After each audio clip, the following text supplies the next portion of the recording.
Here we go.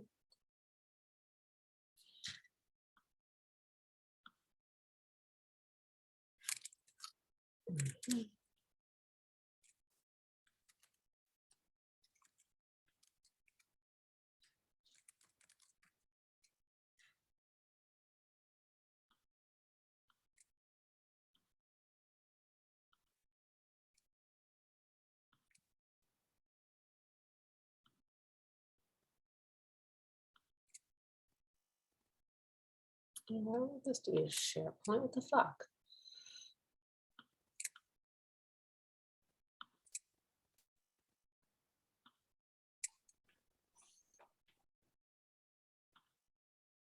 Anybody there?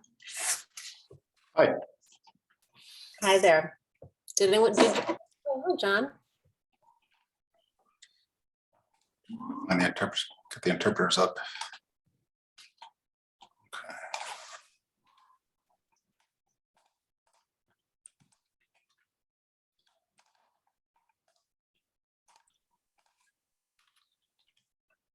Ooh, lots and lots of attendees.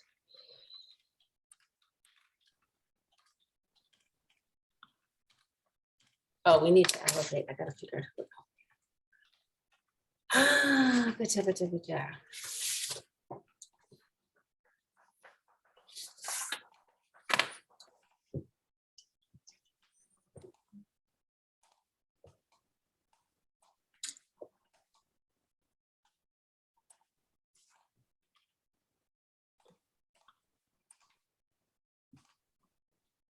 Gotcha.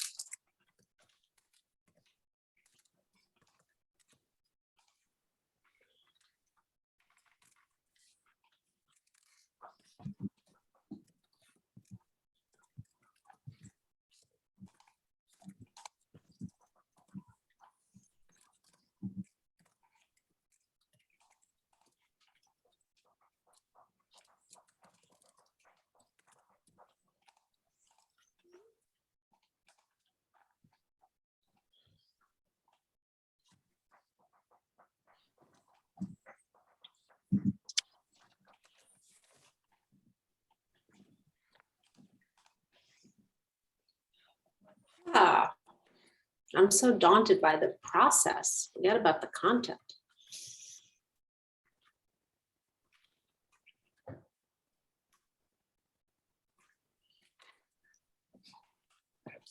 Hey, Susanna, it's JP. I'm just going to have to jump off for a few minutes during this evening, and then I'll try to get back on. Okay. All right. Good seeing you. Okay.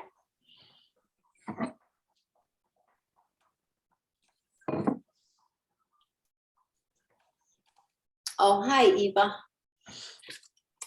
Eva, do you pronounce your name Eva May? Yes. Okay, I want to make sure. It could have been Ava Mai. Oh. Oh.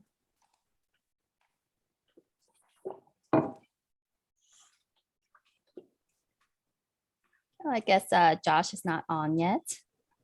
No, I'm right here. I just Oh, you elevated are? Oh, oh, I see. I don't see your face. Yeah, I use a pseudonym in these meetings. Yeah, we don't see yours. Mm-hmm. Right.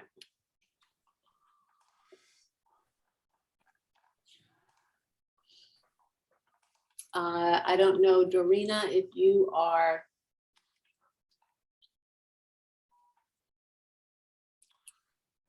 If any of the interpreters are here, could they send me a chat so I know to elevate you?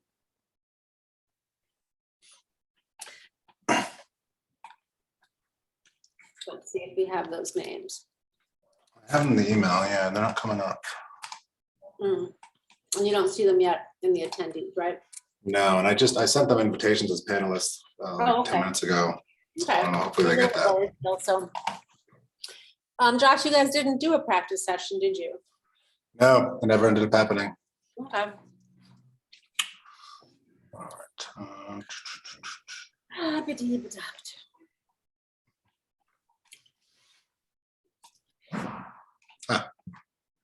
Mandarin. Oh, great.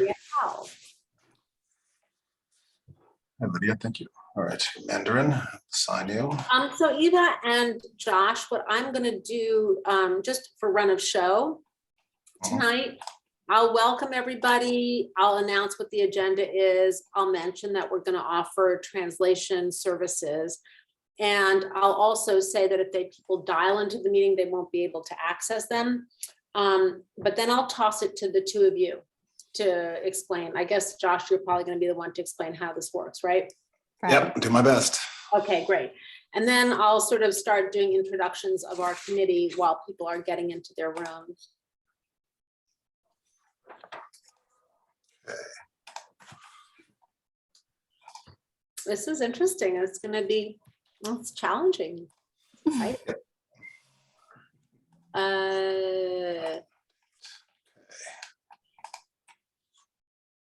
All right, so we have at least one interpreter for Cantonese and one for Mandarin. And also, for anyone who's already on this call, the presentation that we're going to receive from Housing Works is a PowerPoint, and I will be giving you guys instructions on how to access them in Mandarin or Cantonese or English so that you can then keep them. You can go to them, there'll be a website, and you can follow the link, and you can look at them at your convenience after tonight or during the presentation or whenever you'd like.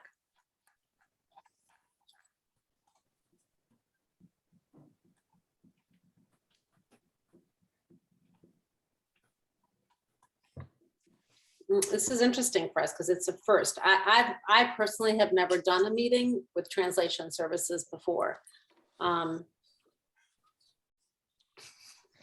So- have I. So We're all new here. yeah, I know that there are other community boards that I'm sure are much more accustomed to doing them.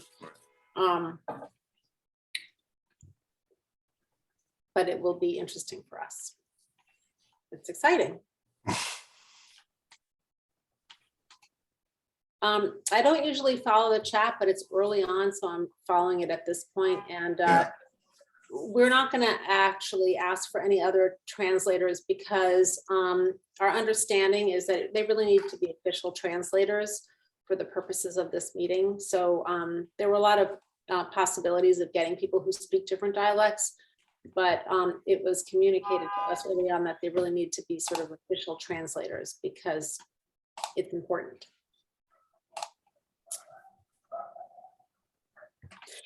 And it's still early. So Charles King, can we elevate Charles King? How can I do that? Not at the moment. I didn't make you a co-host. I can. Okay. Eva can now. Can you elevate Charles King? Charles Sure. King of Housing Works. Thank you, Charles. And just in general, as I say, it's early. The meeting hasn't really started, so I am sort of glancing at the chat. I don't usually read the chat during the meeting. It's just there's too much going on. Is Charles in here already or no? I don't see him here. Yeah, he's not in here. I mean, he's an attendee. He's in as an attendee. Charles King is here. Oh, attendees. Okay. Yeah. Yeah, sorry. So he needs to be elevated to a panelist. Hi, Ritu. Hi, Wayne. Hello.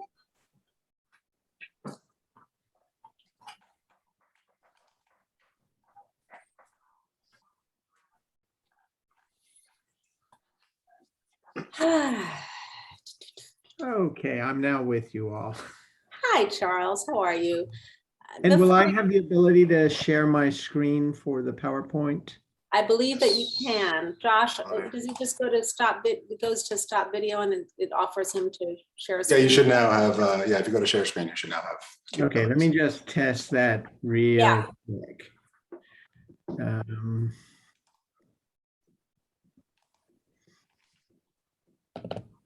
There you go. I'm seeing. That works Charles just fine. Excellent. Okay.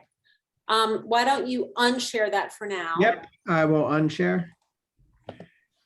And And of wait course, until I this is- have to then, I'm gonna, going to be showing my screen, and I am really like 2 left feet on this stuff. So it'll be comical. Susanna, you and I probably each share a left foot, so we'll be all So right. we're going to be okay. Again, the meeting hasn't started. Once the meeting starts, I will not be following the chat, but since it's early on, I see 124, 126, 128. That number is rising. Many participants. So, And everyone should know that when we write this report, we will include as much information. This meeting is being recorded, and we will include everything that we can in our report, and we'll distribute that report widely. Susanna, Aaron Drinkwater also needs to be elevated from. Yes. They just did it, Charles. Thank you. Oh, There she okay. is. Hi, Erin. Hey, Susanna, nice to see you again. Yes, thank you so much for being here. It's 6:31. I'm going to give it a couple of more minutes. If someone could elevate Leilani Irvin from DSS, she's among the attendees. Leilani. Yes. Where is she? Leilani Irvin is among the attendees. Excellent. And Leilani, once you're on, will you let us know if there's any, oh, and Charles, this goes for you as well. If there's anyone else. Jocelyn Carter. Jocelyn Carter. Jocelyn Carter. She is there. Josh or Eva, can you guys elevate Jocelyn? Right, Carter? doing it right now. Thank you. Susanna, I have other people attending, but I'll be the only one speaking tonight, so. Okay, if there's anyone you feel we need to elevate to panelists, please let me know, and we can Okay. obviously do that. Thank you. And Leilani, that goes for you too. I don't see you here yet. Is Leilani been elevated? Looking for her name. LEI? Okay. Hi, Jocelyn, I see you. Hello, I'm the interpreter from Geneva. Anybody can hear me? I can hear you, yes. Okay, And- great. So do we have a Cantonese line specific for the Cantonese people We do, and yes. myself to dive in? Yeah, we have a Cantonese and Mandarin. Okay, I should have what is assigned you. the Cantonese number and also the meeting ID? Oh, dial-in. No, there's no dial-in feature for Zoom when it comes to interpretation, unfortunately. Okay, so how does it work for this one? Is any like language room? People can switch on and off. So how and Right. where? Yeah. Mm-hmm. Yeah, so I've assigned you as an interpreter, as a Cantonese interpreter. There's 2 Cantonese and 2 Mandarin who will be, switching off. So people in the meeting can choose to hear the presentation, hear from the Mandarin interpreter or the Cantonese interpreter, if they'd like. Is it like they can like switch on and off in the interpretation room, I guess? Yeah, the attendees can, as far as I understand. This is our first time doing this, so. Oh, I see. Yeah, because usually it's either we will do in a Zoom call language room. So you guys need to assign us to the language room, put us in the language room. But sounds Yeah, no, like I've been trying to do that for you. It's not, I don't know why it's not letting me do it for you. I'm gonna try Hi, again. everybody. It's Yeah. 6:30. It's 6:33, and we will soon officially start this meeting. We are fumbling a little bit with translation services, which is a new process for us. And so we apologize for our our fumbling at some time. So just be patient with us. Anna, can Yes. we elevate Shane Cox as well? Yes. Shane. Thank you. Josh or Eva, did you hear that? Shane Yes. Cox is in the Doing it right now. Great. And is there anyone else that you guys see who should be elevated? Okay, in that case, I'm gonna start. I wanna just share my screen. Where is my screen? Oh my God, I don't even know how to share my stupid screen. Shoot. How do I share my screen? Should be a green button at the bottom. There to share is, but I'm screen. just trying to, oh, I see files. Or Why isn't that letting me? I guess I'm not really sure what screen I'm sharing. Okay, well, that's a problem. I'm gonna have to put some things in the chat. Hi, Shane. Donna, can I just give you little easy instructions here? Thank you, yes. This is Ritu. please open up the file that you would like to share. Open it up on Yes. the desktop. Yes. Then have go done to share screen. Yep. And then you should be able to see various pages of whatever things you have open on your desktop. And so Right. just scroll I don't through see that. I don't see that, but let's see. I'm gonna do. I'm gonna send these to someone who's more technically able than I am, and ask them to do it. Josh, I'm gonna. Yeah, I can share. Adam, I'm gonna send these to you. All right. Okay. Hi, everybody. It is 6:35 and we are going to start this meeting. Thank you everyone for being here. This is the March meeting of the Human Services Committee of Community Board 2 Manhattan. I am Susanna Aaron. I am the chair of this committee, and soon I will be introducing you to the rest of us. We have one agenda item tonight. Adam, if you're able to open the pages that I just sent you. There's one Yes. called number 2. If you can, no, number 1, which is the intro. If you're able to share that image. Please confirm you can see my screen and just the. Yeah, this is not the right image, but see if you can find the one that says intro. The next, that's one. Okay, so we are the Community Board 2 Manhattan Human Services Committee. The agenda, we have one agenda item. It's a mouthful, but we wanted it to be very descriptive. So here it is. We are going to hear a presentation by the New York City Department of Social Services and the not-for-profit organization Housing Works regarding plans to establish a drop-in facility with stabilization beds at 231 Grand Street between Elizabeth Street and the Bowery to provide medical and behavioral health care, case management, housing placement, and other social services to individuals experiencing unsheltered homelessness. Adam, if you can show me the second slide that I sent you. The one that says translation. Here we go. So we're going to be, actually, no, the next one. Show me the next one.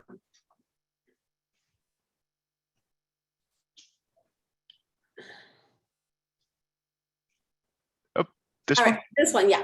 So for those of you, the translation services is a new thing for me. I will say for me, I'm not very practiced at it, so I apologize in advance and thank you all for your patience in this.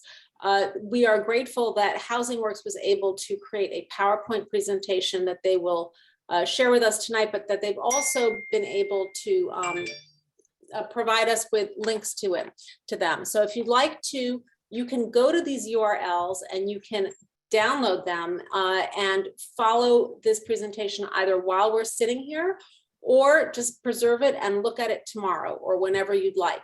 I recommend anyone who knows how to do a screenshot on a Mac, you hit Command-Shift-3 and it will take a picture of the screen and then you'll have these links forever. Paste them into the chat, yes. I will paste them into the chat. And Adam, if you can take me to that last slide that I sent you to, that I sent to you.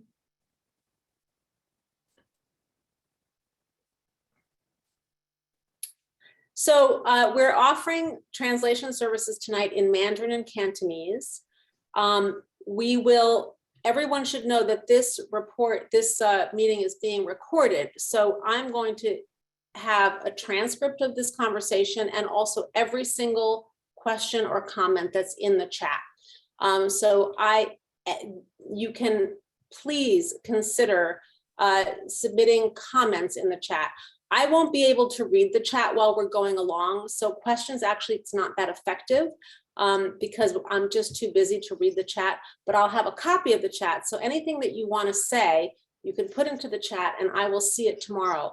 I ask you please to use respectful language and tone. Everyone who is here works hard and cares very much about what they're doing. So please respect that.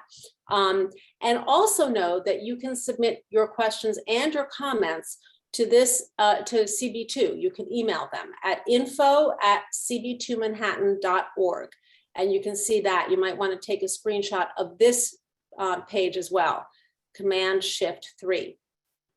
When we get to the public session, I'm going to ask you guys to identify yourselves by your either your residence or your workplace by your address or zip code. So I have an understanding of who is within CB2 and who is not. And we're going to, when we get to the part of spoken comment, we're going to give priority to the members of CB2. Okay, you can unshare this unshare this screen. I wanted to thank, first of all, the Department of Social Services for providing us with translation services. And they did that on a very short time notice. So thank you very much for that. And I also I'm going to introduce my colleagues, Josh Thompson and Eva May, who are from CB2, who are going to manage it and will explain to you how it works. One thing everybody should know is that if you have dialed with your phone into this meeting, you will not be able to access translation services. But if you have a smartphone, you can use the Zoom app or go on the internet or whatever. It's just that if you dial into this meeting, you won't be able to see translation services. That's what I understand. So now I'm going to toss it to Josh Thompson, who is, you can see this little CB2 logo here, and he's going to explain how this works. Oh, you can see the man. There he goes. Hi, hi everybody.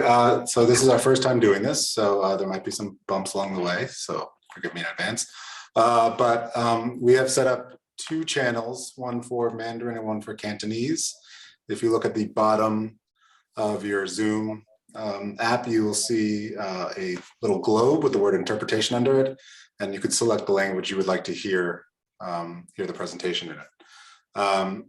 When you are on one channel, say Mandarin, the English, the main channel will be, the volume will be lower, so you'll be able to hear the translation or the interpreter at a higher volume. So if you need either of those interpretations, please select one of them. So you click on the globe again with interpretation and then choose the language you would like to hear this presentation in. And then when it comes to the public session, we will be moving around as far as I understand, we just need to move around the interpreters, and I believe that everybody can just stay on the feeds that they signed up for. So we can address that when we get to it, but at the very beginning, right now, everyone should just go to the bottom, choose the interpretation button, and pick Mandarin or Cantonese if you like. So the first thing I'm going to do while you guys are finding yourselves into your correct rooms, I'm going to introduce the members of our committee and some CB2 members who are here. I am Susanna Aaron. As I said, I am the chair of this committee. I see Adam Zeldin. Can you introduce yourself? Hi, I'm Adam Zeldin. I'm the vice chair of this committee. William? Hi, I'm William Benish, CB2 member. Ryder? And member of this committee, sorry. Sorry. Ryder? Hi. Yeah, I'm Ryder Kessler. I'm a member of CB2 and this committee. Keen? Yes, I'm a member of CB2 and member of this committee, and I should say that I live at 415 Grand Street. Right. John Paul? Hi, my name is John Paul DeVerna. I'll be audio only for most of today. Thank you very well for coming. Ritu Chatri? I am Ritu Chatri, and I am on the committee and a full board member. And I know that Wayne Kawadler is here. Hello, it's Wayne. I'm a member of the committee. Great. And I don't see Rachel Yarmolinsky, who is our public member. And I don't see Ivy Kwan Arce. So if anyone of you is there, just let me know. And I think that's it for our committee. Is there anyone I've forgotten? No, okay. So I'm also going to introduce members of CB2 who I see here, not on our committee, but on our board. I see our chair, Janine Kiley, and Michael Levine, Donna Raftery, Valerie De La Rosa, our district manager, Bob Gormley, and I see Carter Booth. And if there's anyone else that I'm forgetting, speak up or thank you for being here. Okay, so I'm going to give you a sense, I also wanted to thank, I'm sure that there are elected officials here, and I'm going to suppose that there might be members of the press here. I'm not going to go through the list of attendees to see who is or isn't here, but thank you all very much for being here, for coming tonight. I want to just give you a little bit of a sense of how we're going to run this meeting. So the first thing we're going to do is we're going to toss it to the Department of Social Services and to Housing Works. We're going to hear a presentation of the plan for this drop-in center with stabilization beds. And then we're going to invite questions from members of our committee. And we will broaden that from members of our committee to members of our board. And then beyond that, we will begin to take questions from the public. When we get there, and I will repeat all of this over again, I'll ask you to use the raise hand feature. I also there are a lot, I see a list of 213 participants here tonight. I don't think anyone here wants to be here till 10 o'clock.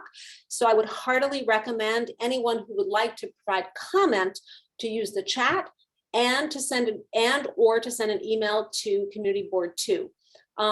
Questions in the chat, I will read tomorrow, and we will include all of these in a report, and we will try to get answers for everything, but I will not be able to follow the chat as we go along. I've said this before, please be respectful in the chat. It's not a place to scream and vent your frustrations, although I understand when people are frustrated, but it just makes for everyone who's here is working very hard and cares very much about these issues. So let's start. I'm going to introduce Erin Drinkwater from the Department of Social Services, and Erin, and you just take it away. Thank you so much, Susanna, and members of Community Board 2. I look forward to making this presentation tonight and really spending a significant amount of time at the end answering the board's questions and also members from the public. I'm just going to give a quick overview of the program from an agency point of view, and then I'll turn it over to Charles from Housing Works to really get into the nuts and bolts of the program, what will be on site in a way of social services. So this project is at 231 Grand Street, as discussed. It will have a combination of stabilization beds and drop-in center services. This model is very important for serving individuals who are experiencing homelessness on the street. We have recognized over many years of doing this work that having different types of shelters really works to serve the different types of needs that clients have when they're coming into shelter. Folks who are primarily on the street are oftentimes skeptical of coming into our adult congregate shelter system. DHS manages a single adult shelter system for that is a congregate setting. Oftentimes we have dorm rooms that are larger, anywhere from 4 to upwards of 20 people will be sharing a dorm.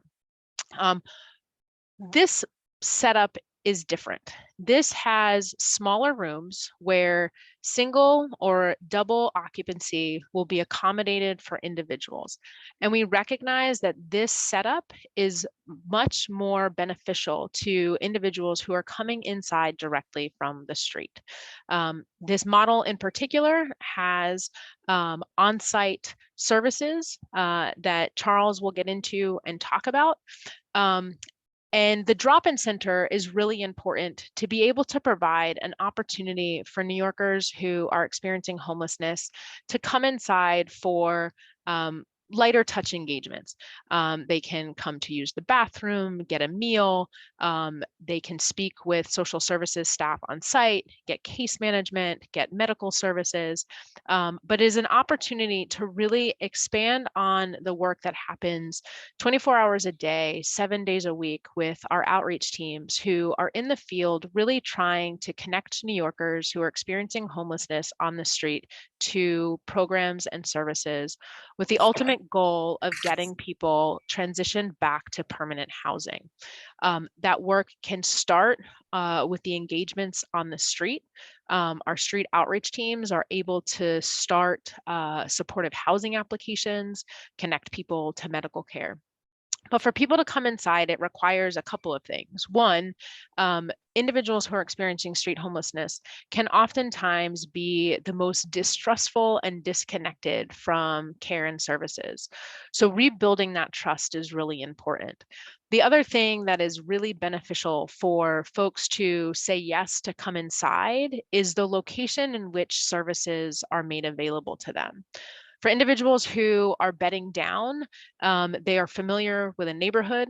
They are familiar with, the bodegas in the neighborhood, the places where they can go.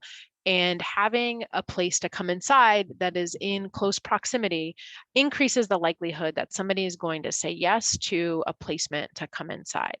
But If a Erin, client, I want to stop you just for 1 second. I just want to clarify some points that I'm familiar with, but some others might not be. My understanding is New York City is a right to shelter city. If you want shelter, the city must by law provide it to you.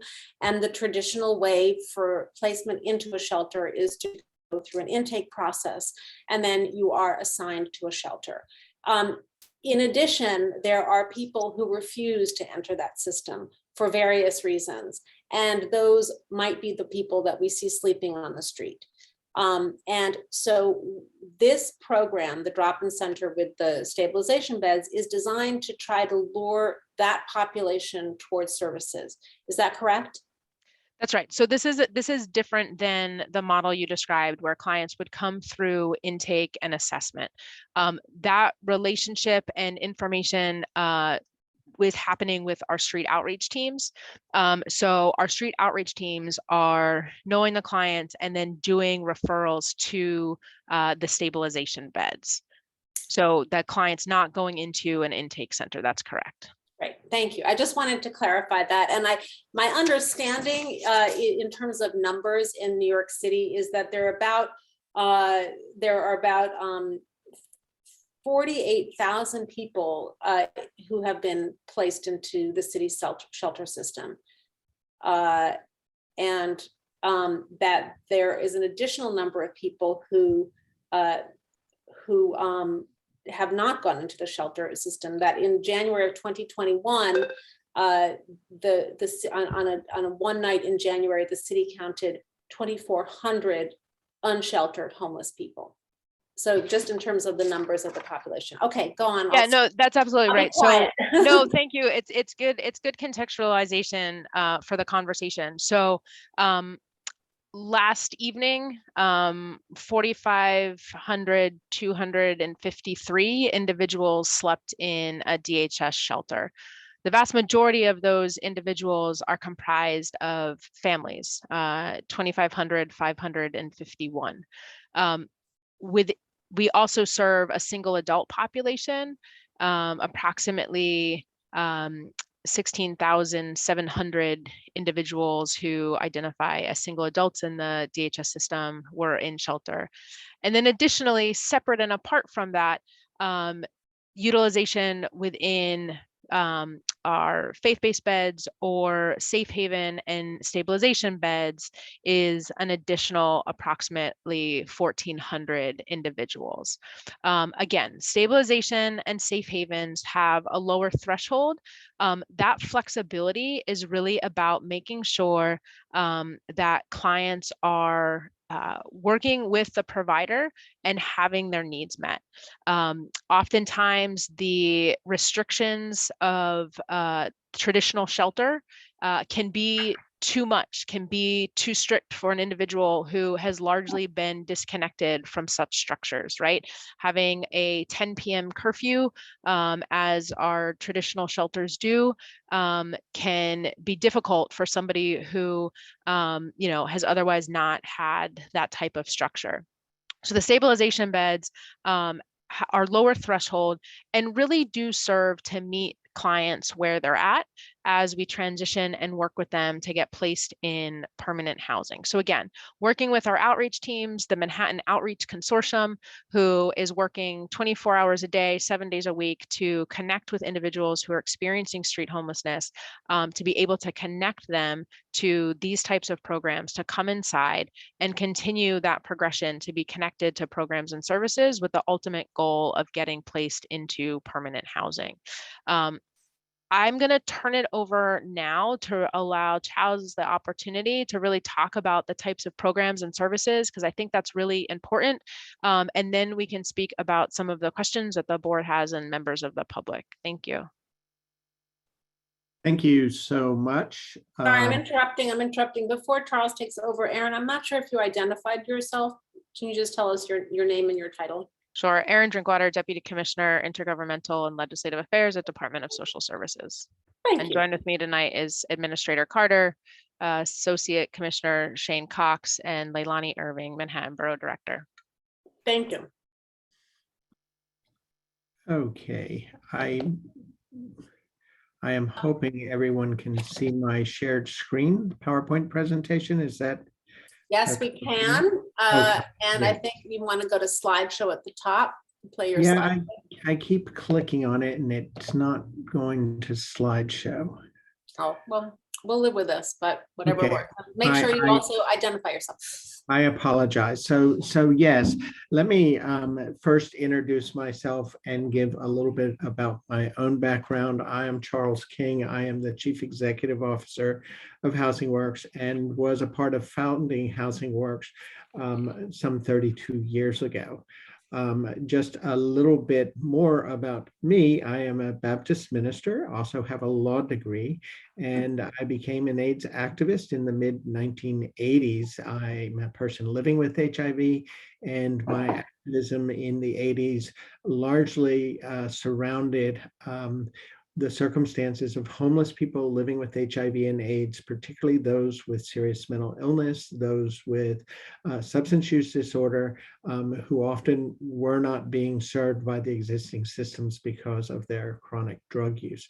So Housing Works in 1990 came into existence and became the first organization anywhere in the United States to house homeless people without regard for their use of drugs and alcohol in a supportive housing environment. Our premise was that if we could safely and securely house people, that even with their various behavioral health issues, and this was before we had any meaningful treatment for HIV, that they would live longer and healthier lives, and that as a side effect of that, we would be helping the neighborhoods we serve by helping to remove people from the streets who were engaging in what the community rightly saw as nuisance behaviors. I'm proud to say that many years ago in 1989 and 1990, I was a public member of the Human Services Committee of Community Board 2. We also had a number of citing issues, both with Community Board 2 as well as with Board 3. What I can tell you for folk who want to know about our reputation is when we opened a syringe exchange program on Crosby Street in the middle of Soho, this was a highly contested issue at the community board. But not only did we open the syringe exchange program, we opened a used bookstore cafe right next door to it. And the neighbors who were most opposed to our opening across the street from where they lived with their young children started sending their 8 and 10-year-old children over to our bookstore every afternoon after school to do their homework. So I think that says what we hope to offer in terms of services in the community. And I think you'll find folk will say the same thing about our residential facility and AIDS Adult Day Healthcare Center on 9th Street and Avenue D. So I want to tell you a little bit about where we are now. As I said, we were founded in 1990 out of ACT UP, New York, to address the issue of homelessness among people with HIV. We've grown to be a major service provider in New York City. We presently serve over 15,000 low-income and marginalized New Yorkers.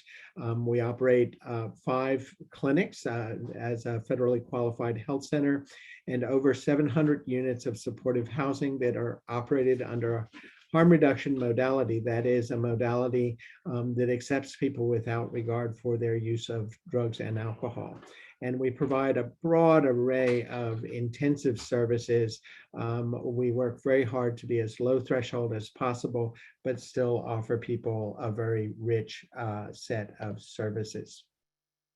So just so you know, as I said, we serve about 15,000 people every year. About 2,000 of the people we serve now are people who are living with HIV. Probably close to 100% of the people we serve live at or below the poverty level. Overwhelmingly, our clientele is people of color, and about a third of our clientele are LGBTQ or gender nonconforming. A large percentage have a history of incarceration. Over half of the people we serve have a diagnosis of serious mental illness, and over a quarter of the people we presently serve report current active substance use. A large percentage of them dually diagnosed with mental illness. Just quickly, I want to show you where our services are located. As you can see, we've indicated with Blue Cross our healthcare facilities, and then in red you see our various housing facilities. One of the things that I'm quite proud of is that we have worked very hard to locate ourselves throughout the 3 boroughs that we serve. We are not, we've worked very hard, for example, to operate Bailey Holt House in the West Village, a high-end community, operating in the Lower East Side, operating in the Upper West Side, as well as in Harlem, the Bronx, and Brooklyn. And I think I can safely say that most of our neighbors would agree that we are an asset to the community, not bringing in problems, but helping to clear up problems that presently exist. In early 2020, Housing Works felt compelled to respond to the COVID crisis, and that led us to come forward to then Commissioner Steve Banks and volunteer to set up one of the first isolation hotels for homeless people who had active COVID disease, but did not need hospitalization or post-hospitalization. And so with 3 weeks notice, we opened a 133-bed hotel in Long Island City for people with COVID. And we were quite adamant as part of that we wanted to be able to provide on-site primary and behavioral health care.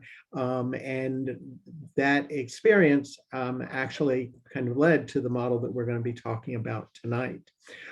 Since then, at the Department of Homeless Services request, we have become the provider of medical care in all of the Department of Homeless Services COVID hotels.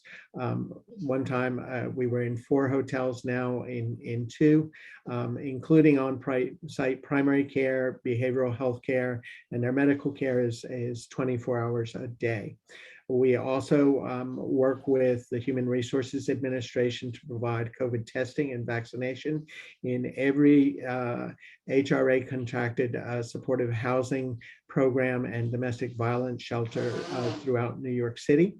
And we provide medical care at 7 emergency hotels for people who've been released from incarceration, very similar to what we do in the DHS system.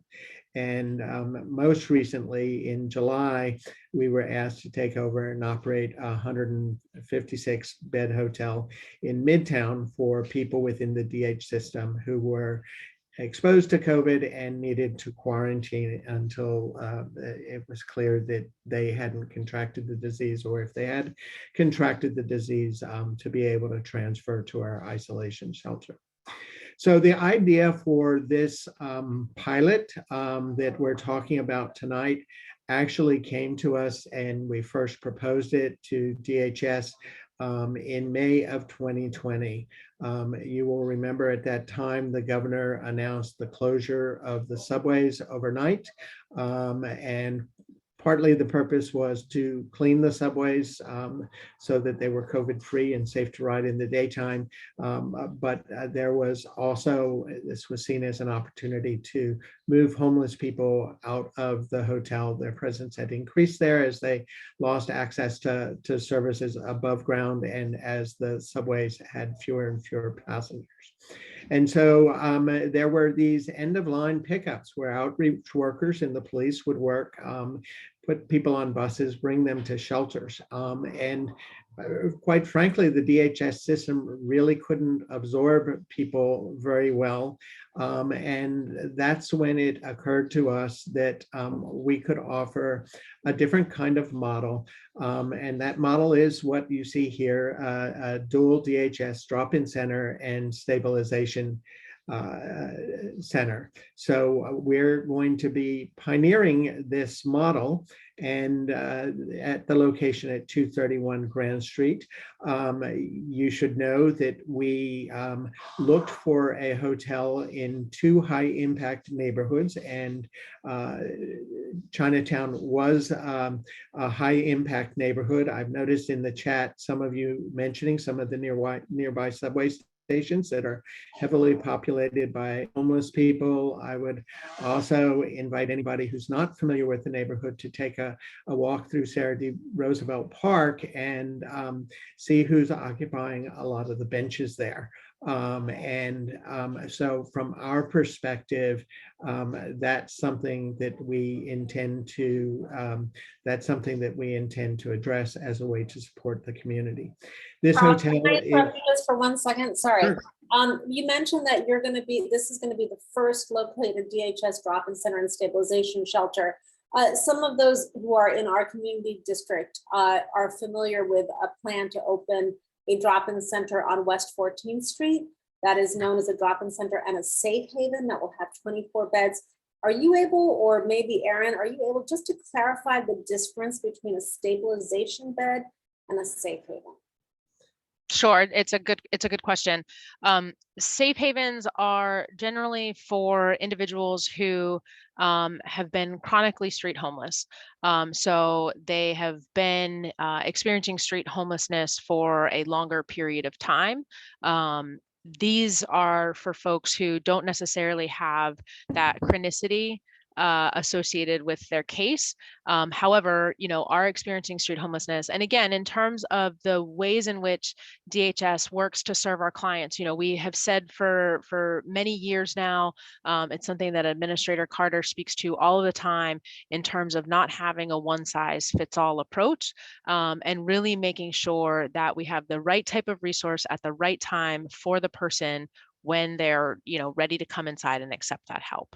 Okay, thank Hope you. that So answers this model for Community District 2, this model is very similar but slightly different than what we will see on West 14th Street, and is very different than shelters that we have been introduced to that are in the pipeline for 11th Street and for Canal Street. Yes. Yeah, and if I could also add, the clients who tend to go to stabilization beds tend to be more independent, higher functioning clients than maybe at a safe haven, who, as Erin said, tend to be clients with some really long chronicity, really entrenched in the street, come with an array of vulnerabilities at a safe haven. Both of them are geared and really built for street homeless, but they're just slightly different focuses. Thank you. I'll let Charles, I'll let you go on, Charles. I'm sorry. And I'll talk a little bit more about the program. I believe that's in the next slide. Yeah. But what I do want to note is that part of what attracted us to this particular building is that it is recently renovated, in good condition, and it's a little bit smaller than some of the other hotels that we operate, which is what we were looking for. So we will have 94 beds available to people in the stabilization shelter. One of the other things I would note is that during the COVID crisis, this was operated as a hotel for homeless people as part of the effort to depopulate some of the congregate shelters. I understand from folk I've talked to in the neighborhood, it was a very good operator. There were concerns about people hanging out on the street, particularly to smoke. And so I do want to point out that we will be pretty rigorous in patrolling the neighborhood to make sure that our folk aren't hanging out. We do have an outdoor deck on the second floor that will allow for folk to smoke without leaving the facility, which has been an amenity that has been very important to us in the operation of our COVID related hotels. And the 94 stabilization beds, are those 94 different rooms, or will they be? Yes, and so that is an important feature that we are providing every person with their own private room, unless people come in as a couple. If people come in as a couple and want to be roomed together, that will be offered to them. But this is one of the things that I think is pretty unique about what we're offering. We feel like this really helps, particularly for people who have the experience of distrust of living on the street, not having to share a room with a stranger, and being able to minimize conflicts between people who are there. Our plan is to offer on-site primary care and mental health care for the drop-in center and stabilization hotel. So we'll be operating these services, hopefully including the healthcare, 7 days a week, 24 hours a day, so that we can really meet people where they're at. The drop-in center will be open 24 hours a day, so anytime that a homeless person is willing to come by, perhaps they want a shower, perhaps they want a meal, perhaps they want to get out of the cold, we'll be there, and that will give us, with these intensive services, the opportunity to engage them and actually hopefully persuade them to take a room upstairs, assuming they're eligible for that. In addition, so we will have our own outreach teams that will be working the neighborhood right around the hotel. So Sarah D. Roosevelt Park, some of the subway stops that folk were mentioning in the chat, will be actively engaging people, inviting them to come into the drop-in center, assuming they qualify and are willing. We'll be prioritizing them for a bed. We'll also be working with the Lower Manhattan Outreach Consortium to provide beds for people as they're identified and are willing to come and stay with us. It is a very, yes. Yeah, I keep interrupting you, but when you said that eligibility, is this a good time to ask you what eligibility is, or do you want us to save that for later? Save that, and I'm actually gonna, so just so I don't trip over myself and say something wrong, I'm gonna ask somebody from DHS to answer that question.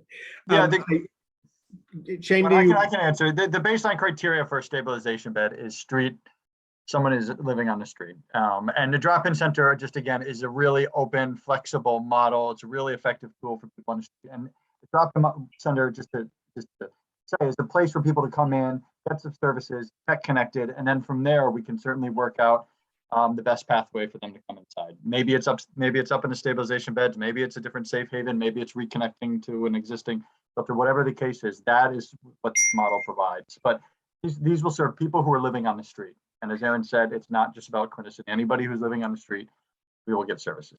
And even if we encounter them on the street, we're always offering services to. And so one of the things that I really want to underscore is that, and I think Erin referenced this in her presentation, this is a very, very low threshold model. So it's harm reduction. So we're not searching people for drugs and alcohol. We're actually supporting people who might use drugs. Our premises, it's safer for people to use inside than out on the street. We're working with them around housing placement. If somebody comes into our stabilization bed, they don't have to ever go to the congregate shelter. They can stay with us, and our goal is within 12 months we will have placed them, whether in permanent supportive housing or independent housing on their own, but with all of it being connected to the medical and behavioral health care that we know that many of these folk will need. In the drop-in center, they'll be able to get meals, showers, private change rooms. We'll have laundry machines so that they can clean their clothes. We'll be offering psychotherapy, crisis intervention, case management. For complex medical needs, we'll have telehealth ready and available to be able to connect people with specialty providers. So in terms of the delivery model, we plan to have a medical director providing clinical oversight, nurse practitioners providing medical care, including psychiatric nurse practitioner, registered nurses, and medical assistants, so that around the clock, there's people there who can assess people and work to meet their medical needs. Similarly, coterie of licensed social workers who can do various mental health interventions with people who are with us and help engage them in care. We'll have case managers. We'll have people who are just focused on helping people get placed in permanent housing. And then our core staffing is not people wearing security uniforms. Our core staffing is residential aides who are around throughout the building. They're constantly monitoring hallways, on patrol, but they're really there to make friends and engage people, just opening people up for conversation, letting people know that they're welcome and we're there to offer them services and care. We will not have a curfew, so that's as Aaron alluded, that can often be a barrier to people.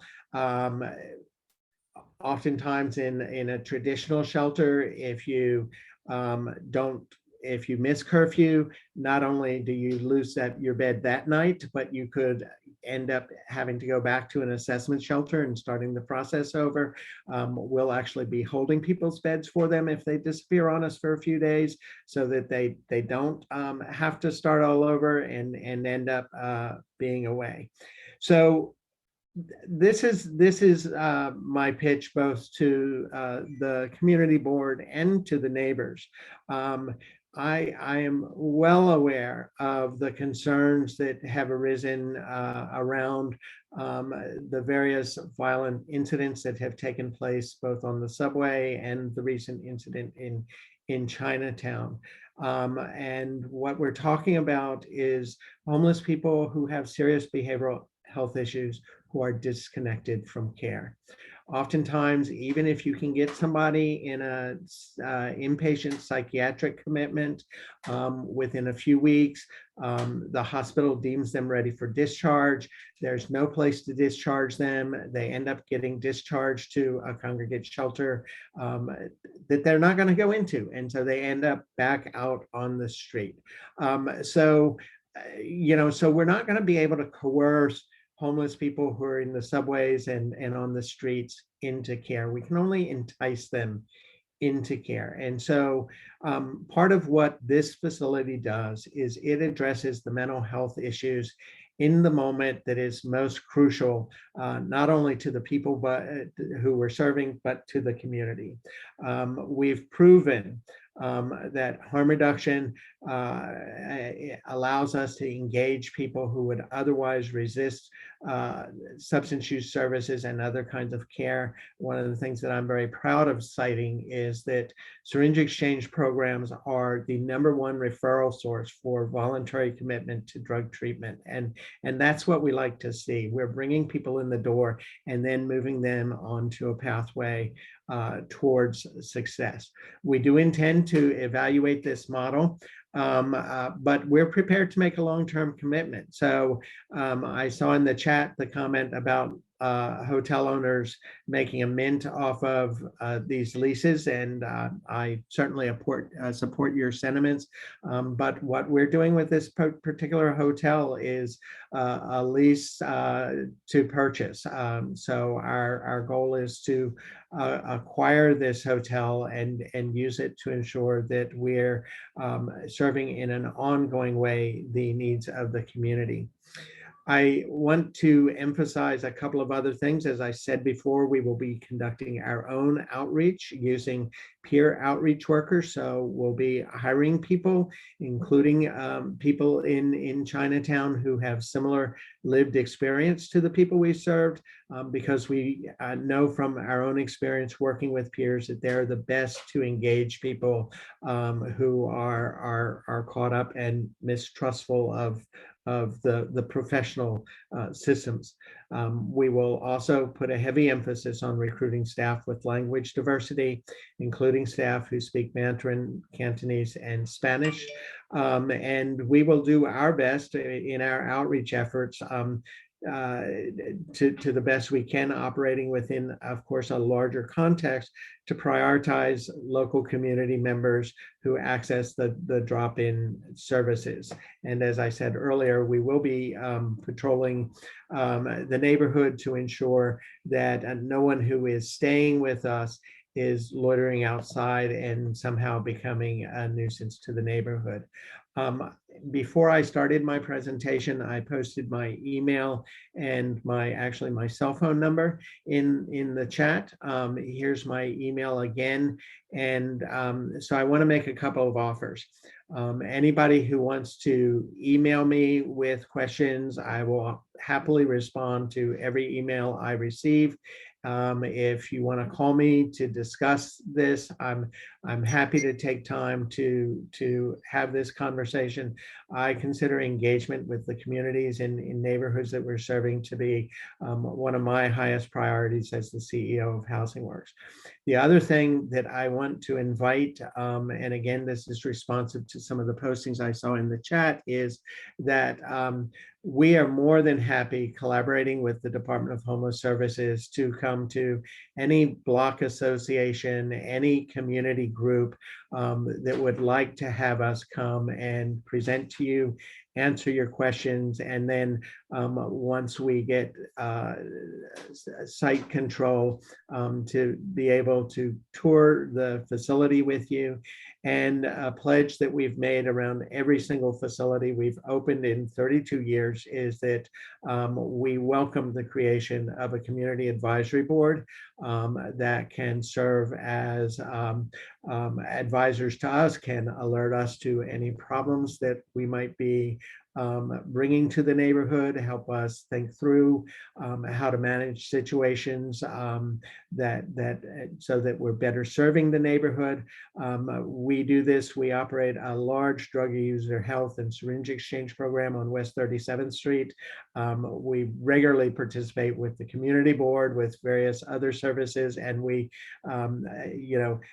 engage in whatever outreach the community asks us to do. And we're more than happy to do this in the context of CB2, Chinatown, and the community that we'll be serving out of the Grand Street facility. So thank you for the opportunity to present. And Susanna, I'm happy to answer any questions that you might have, or that any of the members of the board or the community might have. And again, if we can't get them to them tonight, please feel free to email me, call me, text me, invite me to your local meetings, and I'm more than happy to come and spend time talking through the issues and concerns that people might have. Thank you so much. I should say a couple of things to the community who is here attending this meeting. Thanks for that presentation, Charles. A couple of things. This is an iterative process. Any questions that we field, we will pose to Housing Works and we will feed back to you. We haven't quite figured out that mechanism. It'll probably be posted on the CB2 website. We intend this is intended to be the beginning of a dialogue, of a conversation. And I wanted just to say something else about the chat. I understand how frustrating it is to be at these meetings, and you're very passionate about how you feel, and you're just listening to people talk. So I understand that the chat is used for venting, whether support or opposition, fine. But the most productive thing you could do with the chat would be to provide comments of input that we can then take back and turn into questions or feedback to DSS and to the operator. So do whatever you want to do. I understand people being impassioned, but if you want to really further this process. A constructive way of doing that would be to pose real comments and real and questions. I won't be able to look, we won't be looking at the questions in the chat tonight, but we will take them with us after today. So I have a couple of questions, and then I'll open it up to my committee and further on. First of all, you mentioned that you won't be checking for controlled substances when people come in. What about weapons? So generally, we consider any kind of search activities to be a deterrent to people coming in. So we're fairly resistant to doing that. Obviously, if we identify that somebody has a weapon, we're going to take appropriate action, including engaging the police if we need to. But I want to point out that you know, what homeless people living on the street sometimes carry a lot of baggage with them. And if we want to serve them, we've got to be able to find ways to accommodate that. And what is one person's weapon is another person's utility tool. And so we want to be sensitive and thoughtful that we're not deterring people from coming in who we can help. Great. A couple more questions, and I should also make sure that it's not misunderstood. We will have public comment at this meeting. I'm just offering you other options so that you don't have to spend the entire evening here, but we will absolutely entertain questions from the public. So harm reduction, I think a big concern for people is if people are not forbidden from doing drugs in your site, how do you prevent drug dealers from gathering around outside to feed off of them? How do you prevent that from turning into a drug den situation? So one of the things that we are very good at doing in all of our facilities is very carefully patrolling the outskirts of our facilities, including ensuring that the people we're serving aren't loitering outside the facility, and also encouraging people, if they're going to engage in nuisance behaviors, don't do it around where you're getting your services. And that's been a successful model. And in fact, I think, one of the things that we do at Kyler House on 9th Street and Avenue D is we do a lot of outreach in Tompkins Square, where we're sort of pulling people away from those kinds of activities. I just want to point out two things. When Housing Works started housing people using the harm reduction model, we were unique in doing that. We were so successful in demonstrating how that model worked that HASA, the HIV/AIDS Services Administration, now refuses to do supportive housing contracts with any provider who turns people away because of drug and alcohol use. So it's now being successfully implemented among thousands of households of people living with HIV in supportive housing around New York City. The other point that I would make is that if you live in a congregate housing setting in New York, that is an apartment building with 10 or more apartments, I guarantee you, you have neighbors who are using substances that you're not aware of. We don't find that to be problematic to ourselves if it's not causing a nuisance to us, right? And I think that's the approach that we're taking, is we're reducing nuisance behaviors and then leveraging our ability to engage people to help them take steps to improve their lives and their control of their lives. I have another question, which is either for you or for DSS. I think that one of the concerns we've heard a lot from residents in Chinatown is that in that neighborhood, now this is not, I have to make a distinction. There is a distinction between neighborhoods and community districts.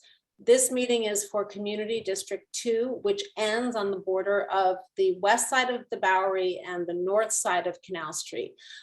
So that's an administrative boundary, but there's also a neighborhood, and Chinatown and neighbors go well beyond the administrative borders. So one of the questions I have is, will this, their concern is that there seem to be a lot of facilities of this type, whether they are DHS or like the Bowery Mission, they are not. Will this undergo a fair share evaluation, and what criteria go into that fair share evaluation? I would say that's a DHS question. Yeah, I think they're probably right. Yes. So the agency will provide a fair share prior to the location opening.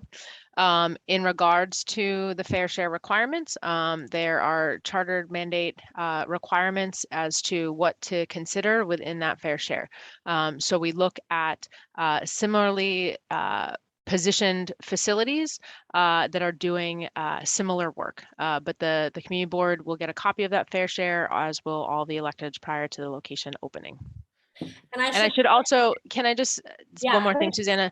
So one of the things that DHS really looks at when we are considering proposals, so we have an open-ended RFP and providers, requests for proposals, and providers can submit responses to that.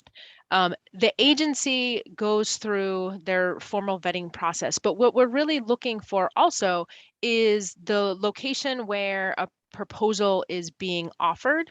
We recognize, again, as I said earlier, that having these resources in neighborhoods where we know that individuals are on the street, are congregating, are coming inside, would benefit from coming inside for a location. That is also what we're looking at. So we're looking at the work of the Manhattan Outreach Consortium, where they are encountering clients on the street and doing that work to be able to then respond to locations that will further utilize, or excuse me, further serve those clients to be able to come inside. So just some clarification for people who don't know, the Manhattan Outreach Consortium is 3 not-for-profit organizations run under one not-for-profit organization that is contracted by the city to provide outreach. They actually go out on the street and look for people who are bedding down on the street and try to connect them to services. So if you're unfamiliar with that entity, that's that. The other thing I should also note is that in our community district, again, not the neighborhood, but in the administrative boundary that is Community Board 2, at the moment, there are no shelters. This would be the 4th one in the pipeline, but as of now, there are none that are online. So with that, I think we'll open it up to additional questions, and I recommend people from our Community Board committee first to raise your hand, and we're going to try to keep our comments brief so that we can get through everybody. I will look at, wait, how am I going to do this? I can start with this, the panelists. All right, I can start with this. So who do I see here? I see John DeVerna. John, you want to unmute yourself? Oh, he was going to be in and, oh, there you are. Yes, thank you. Yeah, again, I apologize for not having my camera engaged. Okay. Some of the questions I think were responded to, or that I anticipated asking already responded. I'm going to just basically surmise what I'm hearing from the most recent speaker, saying that essentially that this facility was chosen in part because it's serving those who are already deemed present there. And so maybe community concerns that this would be a magnet for trouble or for people maybe who are in need of services. It's that the people are already there and you're meeting them basically where the need is. Correct me where I'm wrong on that. But seeing the number of people engaged in the chat, is this essentially a project that's a matter of right? Meaning, regardless of the amount of community opposition that's voiced here, the only way to stop any sort of development here is through litigation, or am I misunderstanding what's going on? And I'll just end my questions there. So let me start with your first question. I don't think anybody walks across the borough of Manhattan to visit a drop-in center. People who come to drop-in centers are coming from nearby neighborhoods, places that are in walking distance to them or otherwise easily accessible. So I fully anticipate that the drop-in center is going to be largely populated by homeless people who are basically living in the neighborhood, whether in subway stops in the neighborhood or in parks and other areas in the neighborhood, such as Sarah D. Roosevelt Park. I'll let DHS answer the as of right question that you asked. Who wants to take it on? Thanks, Charles. Yeah, so due to the combination of the right to shelter that we are legally obligated to provide, as well as the fact that DHS buildings are not subject to ULURP. This is a as of right project consistent with the zoning. There wouldn't be a ULURP application to go through here. Can I just clarify, ULURP is the Uniform Land Use Review process.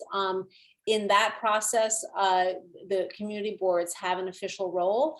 And Erin, you're saying that this does not go through a land use review process. That's correct. The city has a right to put it if the zoning permits it. I want to ask one more question before I toss it to Ritu. A question that came up on the shelter that's proposed for Canal Street was the question of sex offenders. We know there are 3 different levels of sex offense, and that sex offenders have to register, and that on Canal Street, because of its proximity to schools and daycare, no level 2 or 3 sex offender would be placed there if they had living restrictions. How does that work here at the drop-in center? Erin, I'm going to defer to you. So for the drop-in center, it's not residential, right? Individuals are not overnighting in those locations. For anybody else, right? If there's a residency restriction, they're required to, those individuals would be required to submit any change of address through the state sexual offender registry website, and DHS would place clients accordingly based on that. And so does that apply to the stabilization beds in this facility?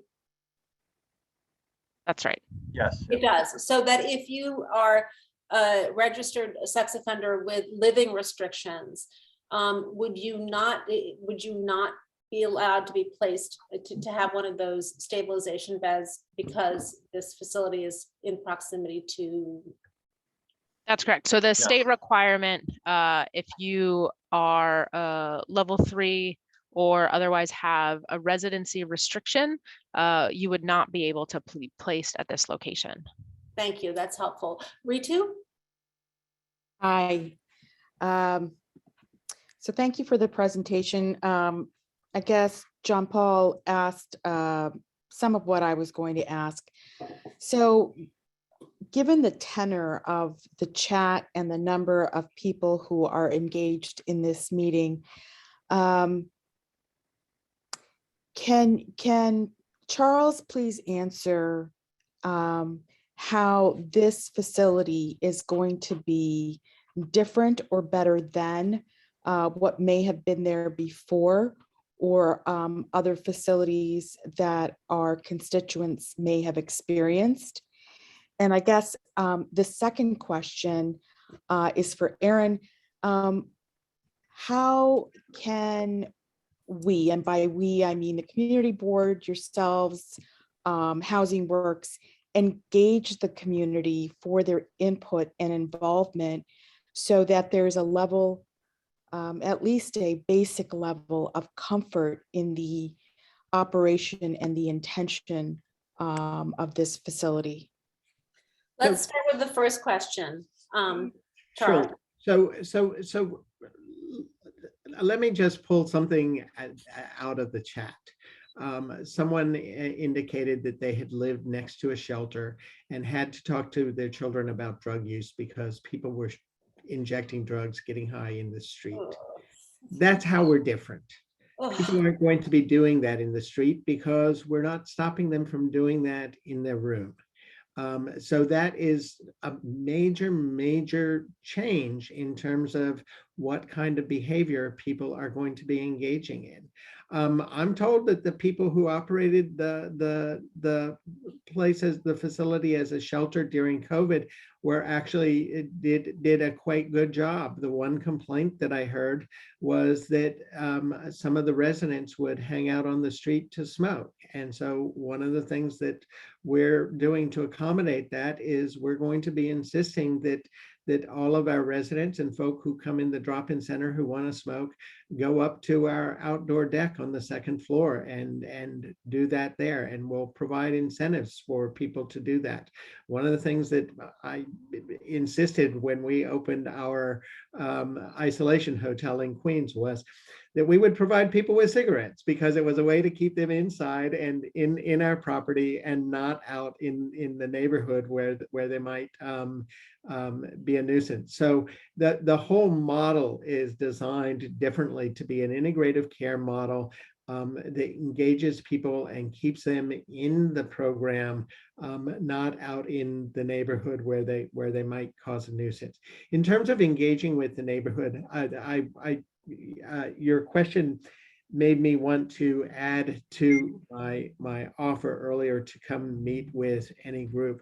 If folk would like to see a Housing Works facility, I'd be more than happy to arrange for people to visit one of our facilities to sort of get a sense of who our staff are and how we operate our facilities in ways that are, as I described it, an enhancement to the neighborhood and not bringing problems in. And let me ask And you, just to reiterate what Charles said, I mean, the whole goal for these models is really to connect people. I mean, the best solution to address the problem of people living on the streets is getting them connected, connected to care, connected to treatment, connected to services. And as Charles said, his program is built around providing these services to people and, providing them a place where they feel comfortable, a place that's safe, where they can come inside and stabilize and get connected to the services they need. So the whole point is to have people come in and stay in while they get the treatment they need and the services they need.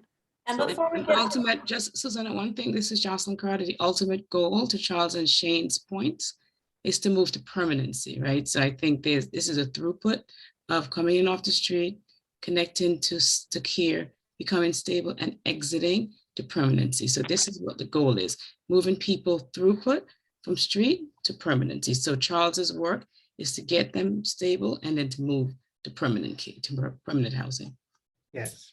Thank you. And from the perspective of a neighbor, I guess that one of the arguments that you are making is that there is a lot of nuisance behavior that is on the street now, and the intent is to take it off the street.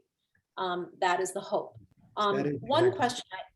One question is if it's a harm reduction model and people are able to drink alcohol or use drugs in the facility, can they then leave the facility? So obviously we don't have the ability to detain people, but that's not what people do when they, if somebody, if you've seen somebody injecting opioids on the street, they don't move very far from where they injected, right? In fact, physically, they often can't move very far. So having somebody do that in the privacy of their home, if you will, kind of guarantees that that's where they're going to stay. So it's not like we have people, as I said earlier, if you live in an apartment building in New York City, there are people who are your neighbors who are using illicit drugs or drinking too much. And you don't even know that unless they're somehow doing something disruptive. It's part of the world we live in. We see homeless people doing it because they have no place to do it, but right in front of us on the street. Thank you. And I should just reiterate, the level of staffing and the clinical and medical staffing as well. I mean, and these are skilled staff who work with this population, and part of bringing them in again is to get connected to treatment and if they want services. How many people? I'm sorry, how many people will be on staff at any given time, Charles, at this facility? I would have to, I know Greg Greg Wershing, who's been doing our staffing model, is is watching, and perhaps he can text me with Okay. that.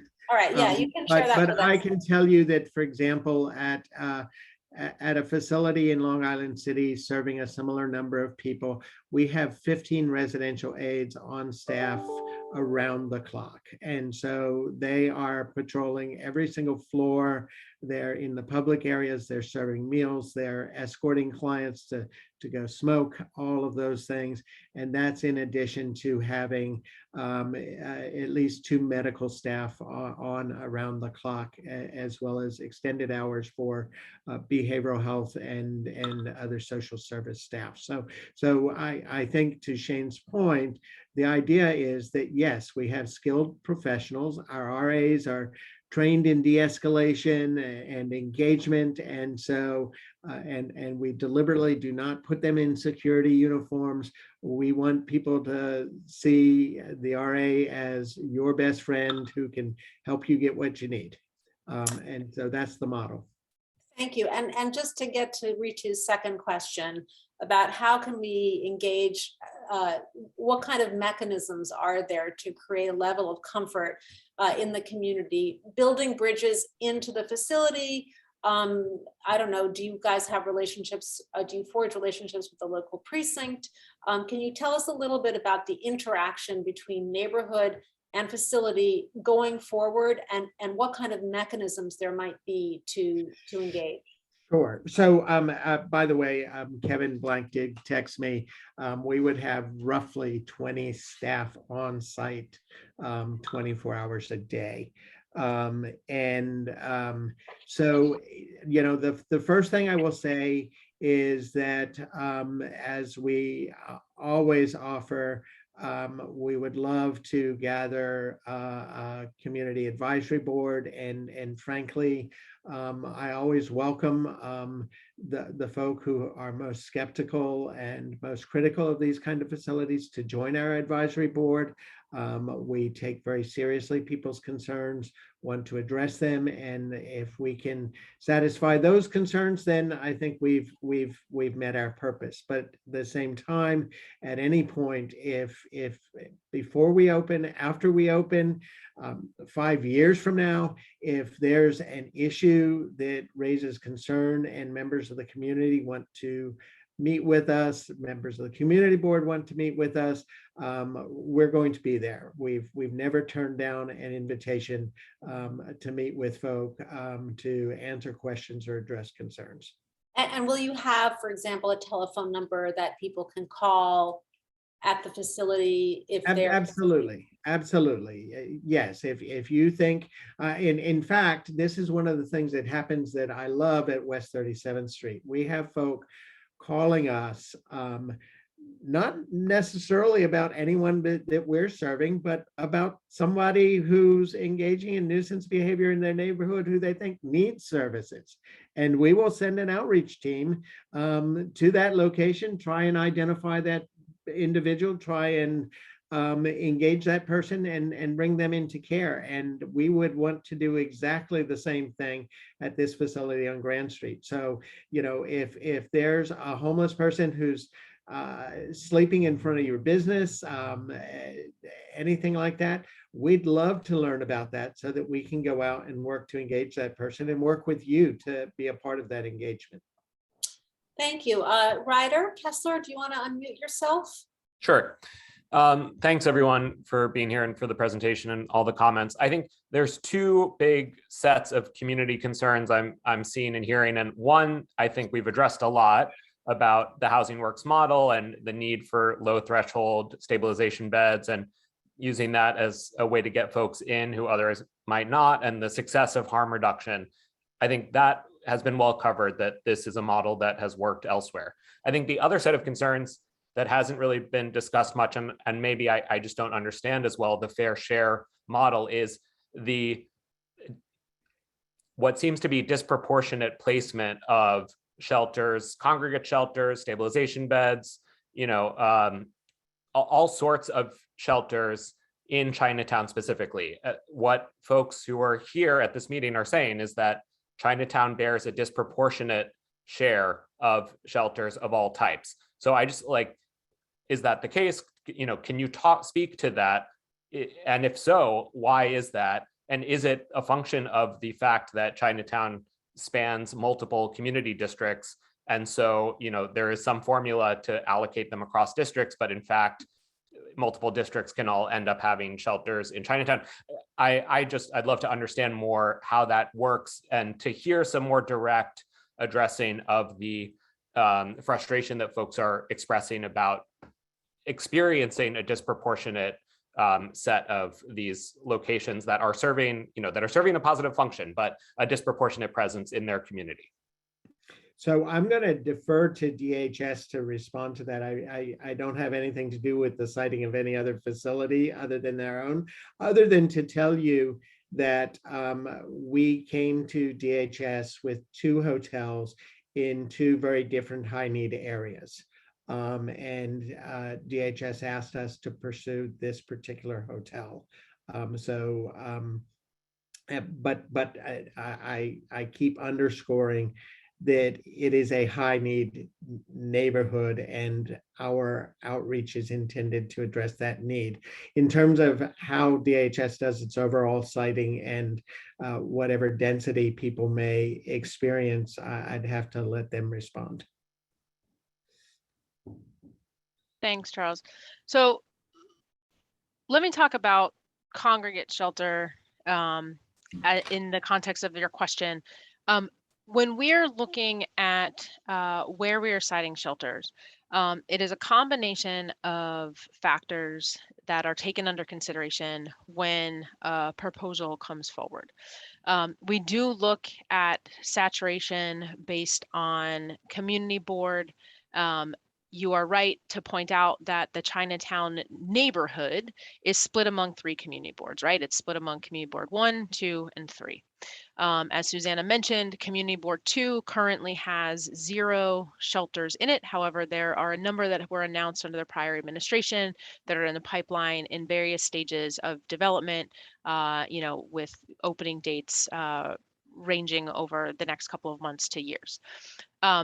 CB1, Community Board 1, currently has 1 location and there is 1 site in the pipeline.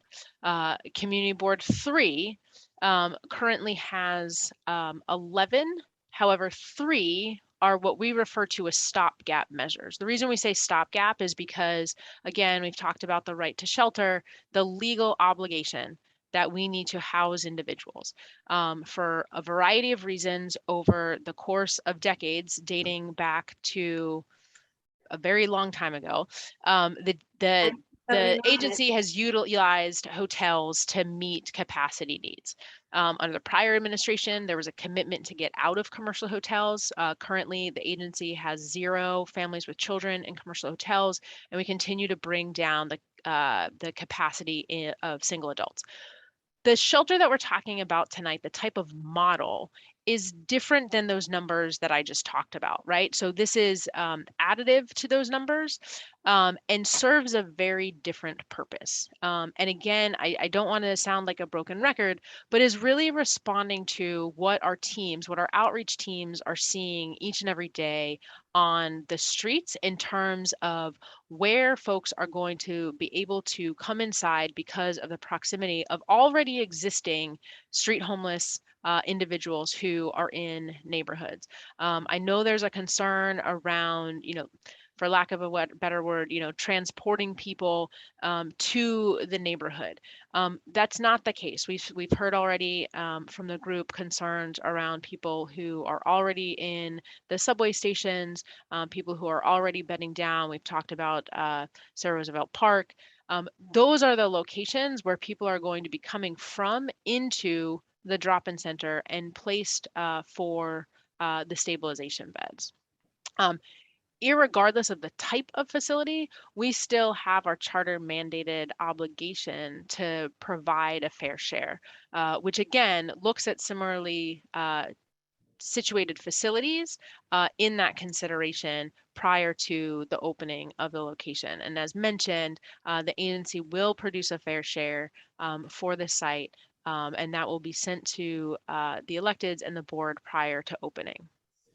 And can we assume that the fair share goes across administrative boundaries into radius studies as well as administrative boundary studies, and that it also takes into consideration facilities that may not be DHS, like the Bowery Mission, which does not have a DHS contract as far as I can understand, right? Right. So again, similar typed facilities. Yes. Yeah. Okay. All right. Adam Zeldin.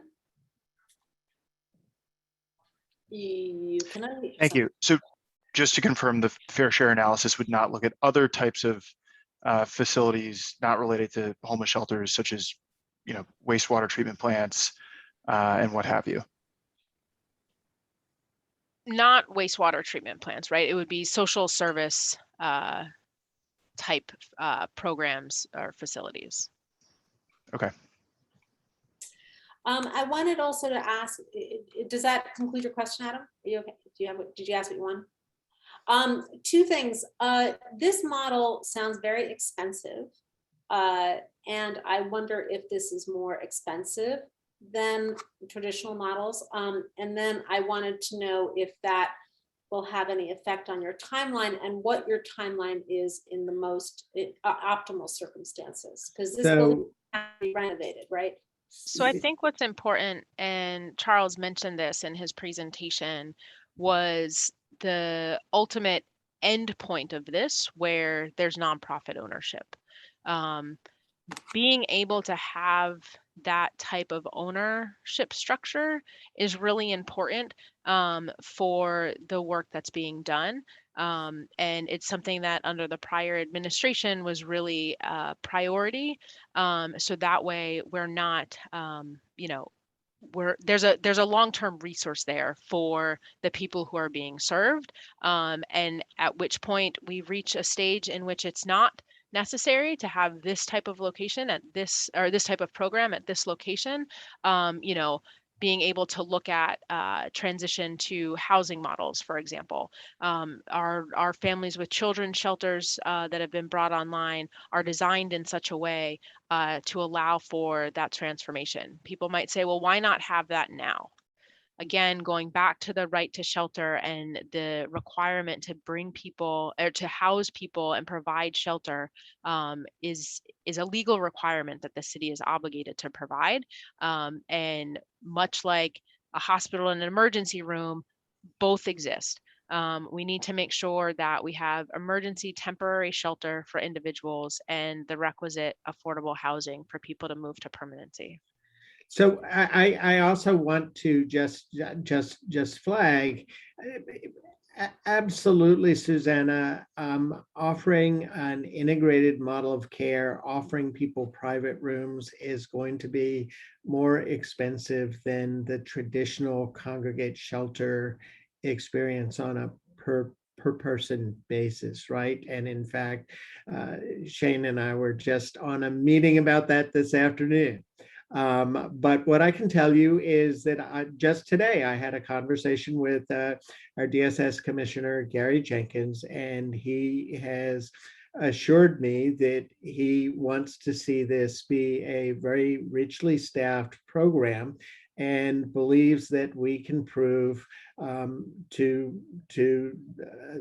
OMB and everyone else that the return on the investment for this particular group of people is worth the expense. If what we can show is that we are moving significant numbers of people off of the streets and into long-term housing connected to the medical and behavioral health services that they need, it will be worth this additional expense.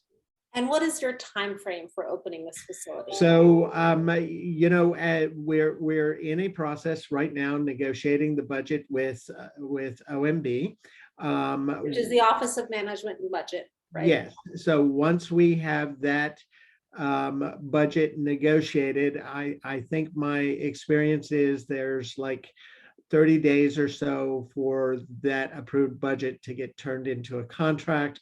The controller has to approve that contract.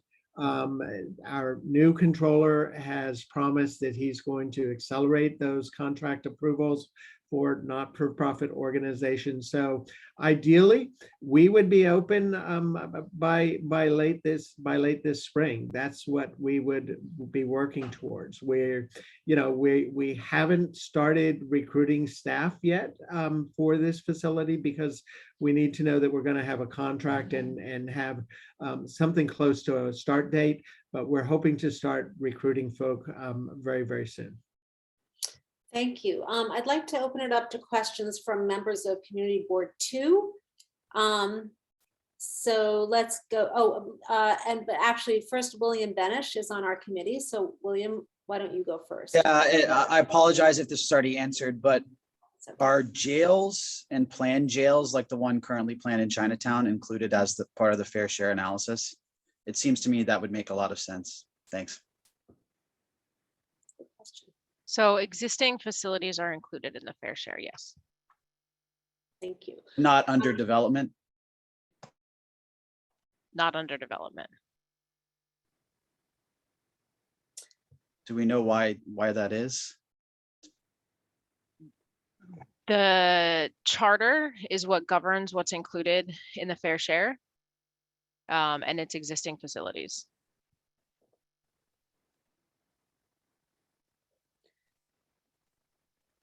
William, can I go on? Or are you okay? Michael Levine.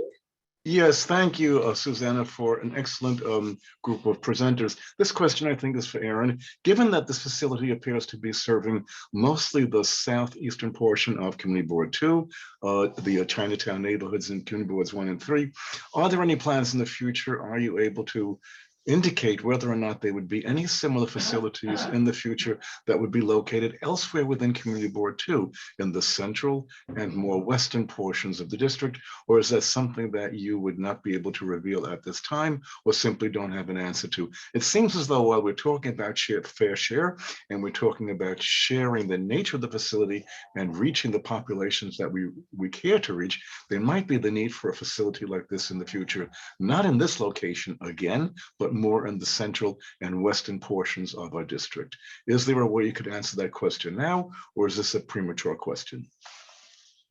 Sorry, so you're asking the central portion of Community Board 2? That is correct. Community Board 2. Washington Square Park, Washington Square Park. Yep, absolutely. The West 4th Street Station, which is a major issue of homelessness for us. There are other locations in our community that really could use a facility like this. Thank you for the question.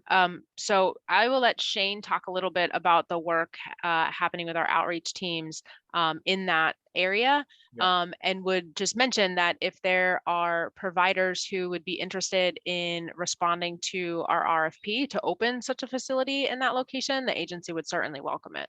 Yeah, and yeah, this center would absolutely serve individuals in those locations. It's not restricted to the, I believe you said, the southeastern part.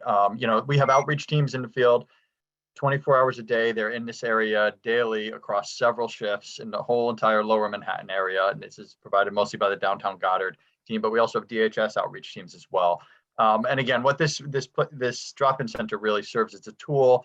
It's a way to engage people, to bring them inside. Somebody who may not want to commit to traditional services, may not want a bed, but just wants a place to get away from the elements, come in, take a shower, get food, maybe start the conversation around getting into connected services. Those would be individuals we'd really be focusing on bringing. So I'm sorry, Sullivan, thank you. Just to follow up, you're saying that your outreach teams would be reaching out to the areas around Washington Square Park and the troubled subway station? Yeah, absolutely. If there's somebody who's in need and this is a really appropriate site, absolutely. It's not location specific. It just is, naturally, people tend to gravitate towards places they know that they feel comfortable with in the general area where they're around in their neighborhoods. So I think those are the individuals who would probably utilize the service, but that would extend to lots of lower Manhattan, particularly areas like Washington Square Park. Thank you for your answer. Thank you. And could I just jump in just really quick to Michael's questions?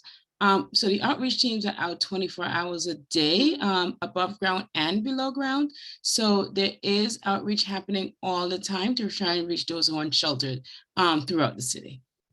Thank you. Keen from our committee. Right. I share your aspiration that this is a step and it makes logical sense, but I wonder if there's any research that shows that this kind of facility ends up with people in fact being housed and productive and happy? I think that's a question for Charles. So we actually do run a number of transitional facilities, largely under contract with HASA. And we have a very good track record of placing people within 12 to 24 months in permanent housing, usually within supportive housing, but sometimes helping people just get the enhanced rental assistance to live independently on their own. And in my earlier presentation, I wanted to make sure that you saw that while our start was serving and we mainly house people with HIV and AIDS, that a large percentage of those people have the same kinds of multiplicity of chronic conditions as the people we would be serving here. So yes, I do believe that we offer a proven model, and we're trying to apply the same model that we've been able to offer under a fairly richly funded set of contracts with HIV/AIDS Services Administration to people who are homeless and on the streets. So when you say a very good track record, can you give me any details on what very good track record means? We have one of the lowest discharge rates, eviction rates in the city in supportive housing. Probably less than 1% of the people we house do we bring any kind of action against. So that means we're successfully keeping them in care. And we have more than 90% success rate in moving people from transitional settings into permanent housing. Exactly. Thank you very much. And if I can add, and I just got a text from one of my staff who wanted me to brag about the fact that a large number of people who come into our facilities as homeless people go through our vocational training programs and end up on our staff. So when I talk about peers, I'm talking about people who've had the lived experience of being homeless, getting housed, and are very committed to reaching out and helping other people. I want to brag one step further on this to say, we operate a program that is funded by the Mayor's Office of Criminal Justice to help people leaving Rikers get into employment. When we needed to staff up residential aides for our isolation hotel in Long Island City, that's who we turned to. And about a quarter of our residential aides who we hired and were taking on the risk, because if you remember in April of 2020, we had no vaccine. It was hard to get PPE. We had no access to tests. And we had something like 18 of our RAs who were living in the shelter while they were coming every day and working to take care of homeless people who had COVID. And I'm very proud of our record with those folk providing exceptional care because they knew exactly what the people in the rooms were experiencing. Thank you. Thank you very much. Thank you, Keith, for the question, and thank you, Charles, for having some of those stats right off the top of your head. That was challenging. That was great. Coral Dawson, a member of our board. I have sort of a micro question and a macro question. And the micro one is when you talk about not screening for drugs, drugs are a very broad spectrum. So the difference between I'm sorry, can you hear me? Yeah. So can you mute yourself? Okay. All right. So I wonder if you would consider, for example, I think, something that is definitely hitting a nerve in the local community is that this recent murderer was high on K2. Now, K2 is very different than smoking a joint. So I'm wondering if you have like a gradation of what drugs you allow to have. And if you are going to allow to have more, drugs that are psychedelic or perhaps, would allow someone to be out of their mind and cause harm, if you might consider keeping them inside the facility if they're going to use that, if you're aware that they're using it, just so that they aren't presenting, a perceived risk or a possible risk that they're unable to contain themselves and commit something that might be dangerous. So that's one. And then the second one is, I was very happy to see Mayor Adams' recent announcements about the subway sweeps and everything they're going to be doing to.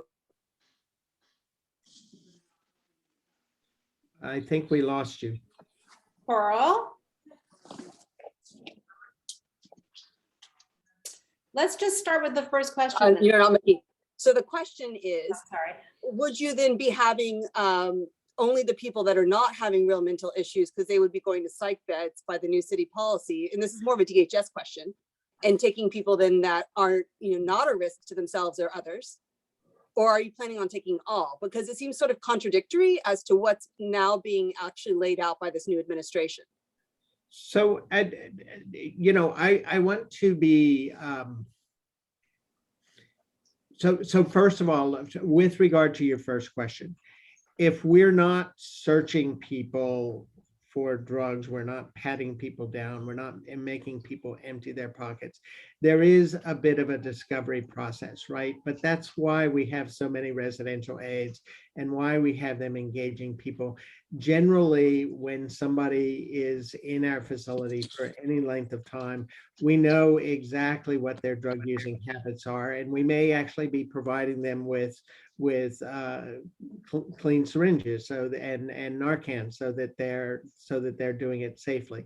So obviously, if somebody is using a psychedelic drug and we think that they come out of their room and they're obviously high or disruptive or anything like that, we're going to take intervention steps, and we're going to do our very best to keep them there. And if they create a problem for us, we're not going to hesitate to call the police. So I don't think we're going to see a scenario that you suggest where somebody ingests K2 and goes out on a rampage on the street. That's certainly not what we contemplate. In terms of the mayor's plan, and I'm thrilled with the mayor's plan, especially on page 8, where he talks about ensuring that stabilization facilities have primary and behavioral health care. I want to note that the invocation of involuntary commitment to psychiatric care has limited utility. There's, you have to be able to clinically demonstrate that a person is a danger to themselves and or others. That's a fairly high barrier. So even if you are getting some people through that kind of commitment process, number one, there's a large number of people who have serious behavioral health issues for whom you're not going to be able to meet that threshold. And second, even after people meet that threshold, they might go into an inpatient psychiatric admission for 2 weeks, then be discharged. And if there's no real viable solution around that discharge, they might very easily end up back out on the street again. And so this is part of creating a continuum that works to engage every single person we can possibly engage. Thank you. Yeah, and I should just add though that, the outreach teams, a lot of these decisions to place individuals are, there's a very thoughtful decisions made with a lot of consideration. If somebody's a danger to themselves or in harm's way or whatever the case, this is not a replacement for the hospital. They would still be hospitalized, and we'd obviously follow up with them and work with H&H to work on a discharge plan. But these are decisions, particularly around the bed. So when the outreach teams are making decisions around who goes where, these are clinical decisions, and they're really trying to find appropriate places for clients, places where they think the clients will thrive, and places that have the right set of staffing and the right kind of model and the right approach, and based on what's worked in the past. So these are very important decisions, and the outreach teams take them very seriously, and they're monitored. And with the staffing here, if there are any issues, then we can respond, and we can respond in real time. These are 24-hour operations. So we're responding and addressing anything that comes up. Thank you. Rocio Sands? Yes, thank you so much for taking my question. So the comment that you just stated regarding drug use, can you please tell us which drug use you believe are safe to use? That's number one. But number two, more important, is there are already 2 daycares nearby. One is across the street at 230 Grand Street and one up the block at 90 Bowery. What measures are being taken to specifically address safety concerns given the vicinity to young children? So, And very then good. my third question, excuse me, but my Go third ahead. question is, what is the, I'm sorry, I got in a little late, but what is the average time frame that one of your clients stays at the facility? And how So- much does it cost to house each and every client? Okay, so I'm gonna answer the questions I can answer, and if DHS wants to chime in on some of the others, that's fine. First of all, what drugs are safe to use? Let me be clear that there's a reason why we talk in the language of harm reduction. Any drug, including alcohol, including tobacco, can cause serious harm to people and even death. We know that. We know that just saying that and just saying no doesn't stop people from using drugs. So our goal is to reduce the harm that use causes to themselves and others. And so I just want to point out that within the HIV/AIDS Services Administration, with thousands of units of supportive housing, no provider is allowed to serve somebody, decline to house somebody, or to evict somebody solely on the basis of the fact that they're using substances. You see very little eviction happening there, which is proof that these kinds of facilities are successful in helping people stay stably housed, even while reducing the danger of, say, a drug overdose death. So that's my answer to your first question. We So know Charles, that. Charles, could you say specifically what happens in terms of what is harm reduction, right? How do you actually do I'm that? sorry, Jocelyn, you're breaking up. I hopefully you can hear me. If you Because can I be think, specific about harm reduction. If what you is can it, right? What are you doing to be, describe right? 'Cause I harm- think- just right. describe harm reduction. Sure. So part of harm reduction is educating people about their use and how that use may create risks to them. Part of harm reduction is providing people with the ability to use safely. So for example, if you're someone who injects your drugs, we want to make sure that you're always using a new needle, that you're not reusing a needle, that you're not sharing a needle. We want to make sure that if you're taking opioids, including fentanyl now appears in many different kinds of drugs that wouldn't be perceived to be opioids, but fentanyl is an opioid. We want to make sure that you're taking advice not to use by yourself, and that you have Narcan, so that if someone you're using with, or if we become aware and you are using by yourself, we can ensure that your overdose doesn't result in your death. It's helping people to negotiate their use, reduce their use, change their behaviors, switch drugs. One of the things that we offer to every single person who we know is using opioids is to move them onto medication for opioid use disorders, so buprenorphine. So providing people with low threshold buprenorphine is an alternative for people who want to move away from using the illegal substances that they're using to something that's safer. So all of that goes in the context of harm reduction.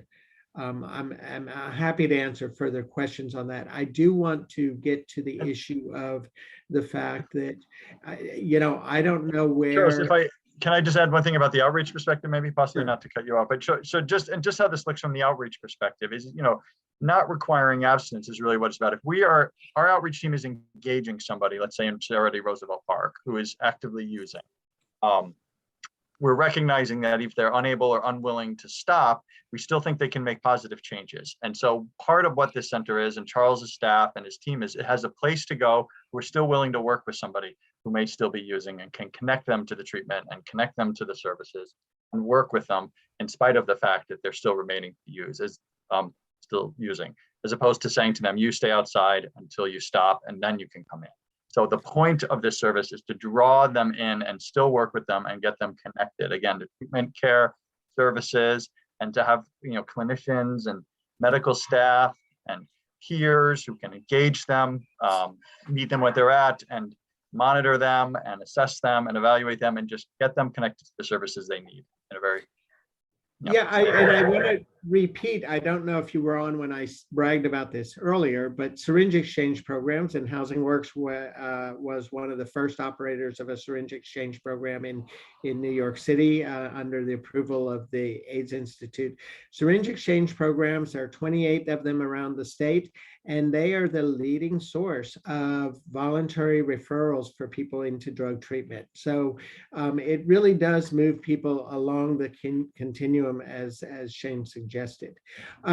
I don't know of a neighborhood where I could locate a facility serving the people we serve in New York City that wouldn't have somehow proximate to it daycare, a senior center, a school, some other type of activity. So we're very conscious of that, and that's why, that's why we work very hard to ensure that we are regularly patrolling the areas around our facility to ensure that folk who are coming to us to receive care are not loitering outside, are not loitering outside a daycare center, and in fact, offering the amenity to people in the neighborhood. If there is a homeless person who's sleeping in front of your daycare center, we would be more than happy to outreach to that person and try to bring that person away from that facility and into our care. That's our goal.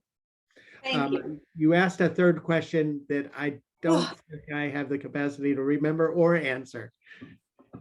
The question was regarding how much money is paid to your company regarding for each person that comes in. So we're not paid by person who comes in per se.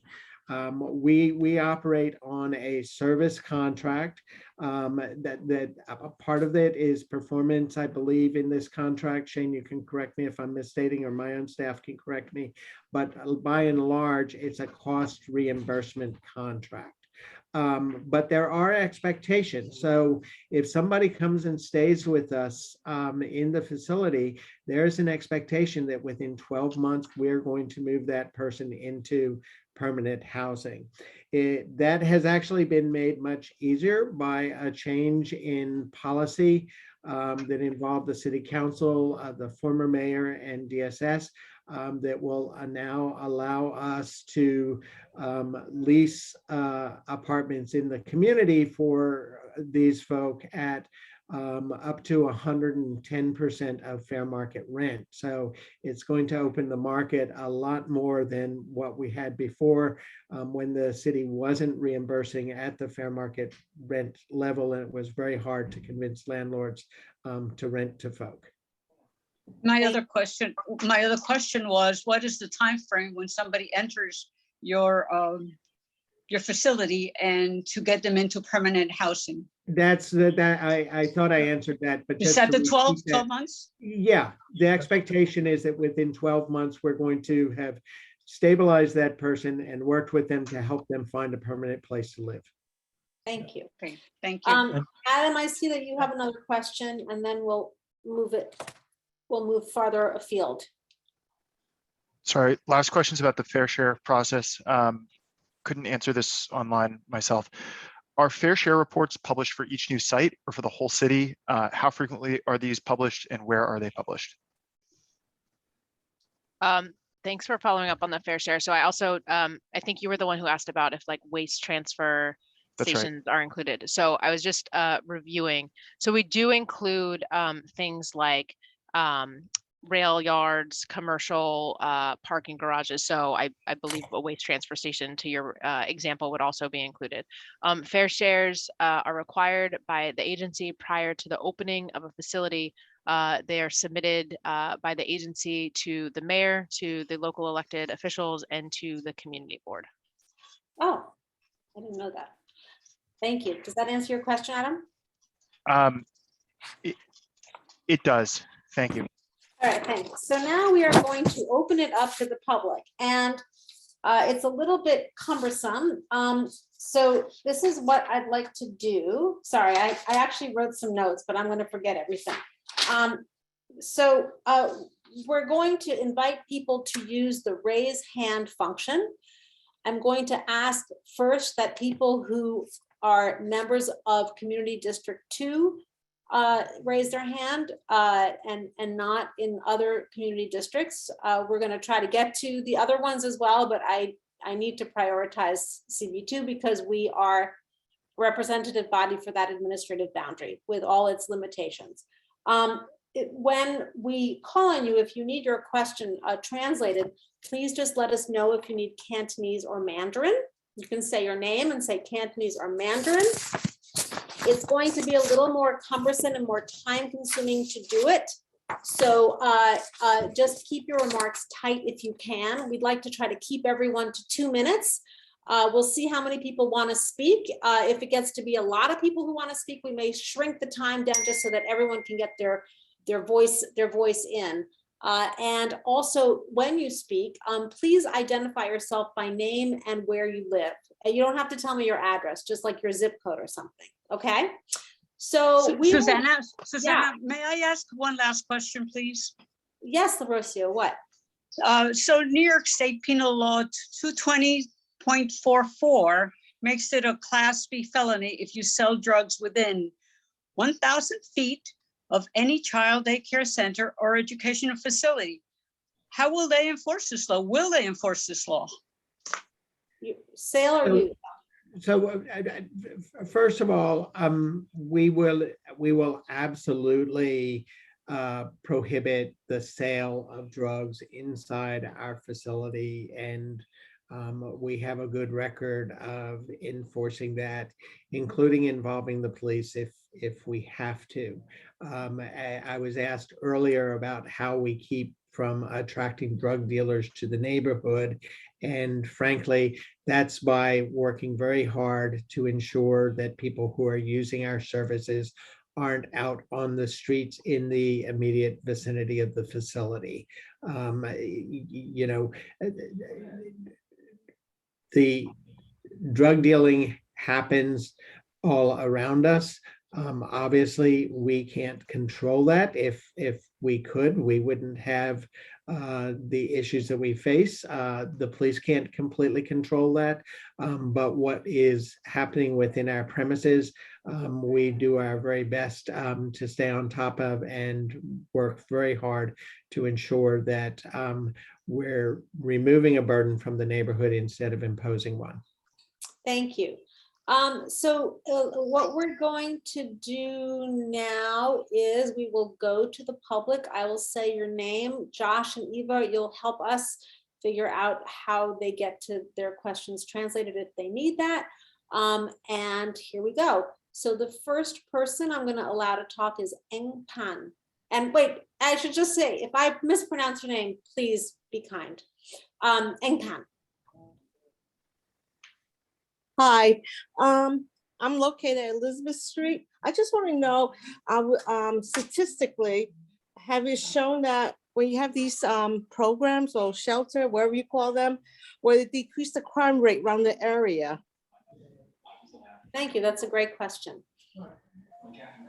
Is anyone able to address whether there is what the effect on local crime is? Around the area of Chinatown or Soho or Nolita, wherever around those areas. So like the recent crime with Christina Lee, who is killed in her apartment. Yeah. You know, does any of these shelter have any effects on decrease the crime rate? Thank you for that question, Eng. So one of the things that we know and we talked a little bit about is having a security model at our locations, right? So Charles talked about the use that Housing Works, the model that Housing Works uses with residential aids. We have at our shelters a combination of contracted security, DHS peace officers, as well as closed circuit cameras that are also part of the security model. In terms of the security as it relates to the general vicinity, one of the things that we do, again, in the immediate proximity of the stabilization location, the drop-in center, or our shelters, is we encourage our security to actually go outside and do perimeter patrols. We want to make sure that our staff from our providers are really working to redirect clients, right? Charles mentioned something about smoking. If we do have the space to bring people outside of, the front of the building to the back, we want to really make an opportunity there to redirect clients from engaging in that behavior.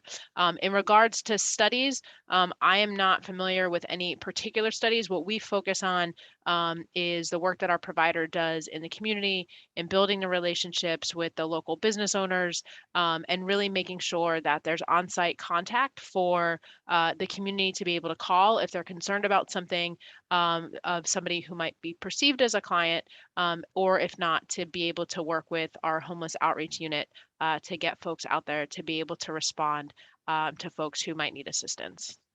Yeah, and these are low threshold models, but being a good neighbor is an essential part of the work that the outreach teams do with the client. They engage in appropriate behavior, and if there's somebody who is not, then we're prepared to respond to that and address those issues. And if the site is not appropriate and it's not working out, then we can find another more appropriate site for somebody. Make sure they stay inside, but somewhere that's more fitting. So it's an essential part of what we do. Just one other thing that is important to note. We will, with DHS, be meeting with the local precinct. It's always very important to us to have a good open line of communication with the local precinct. Somebody noted in the chat that our security is there focusing on the residents, and that's exactly true.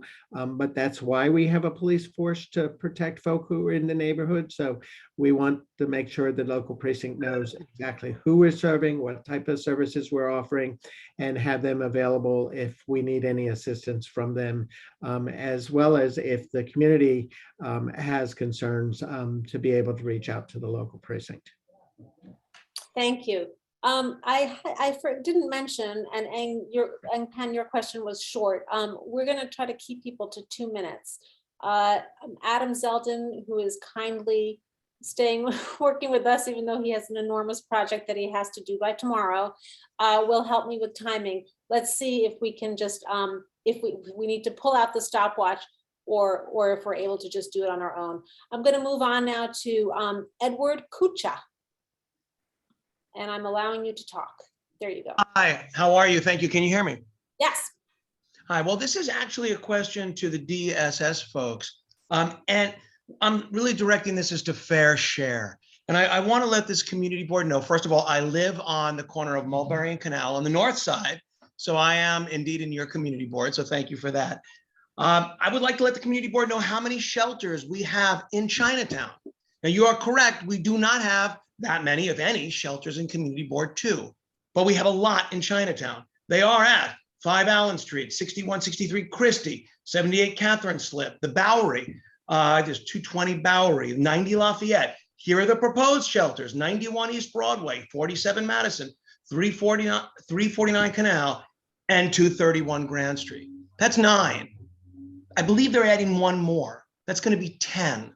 So my question to Erin Drinkwater, to anyone else from DSS, how many is too many?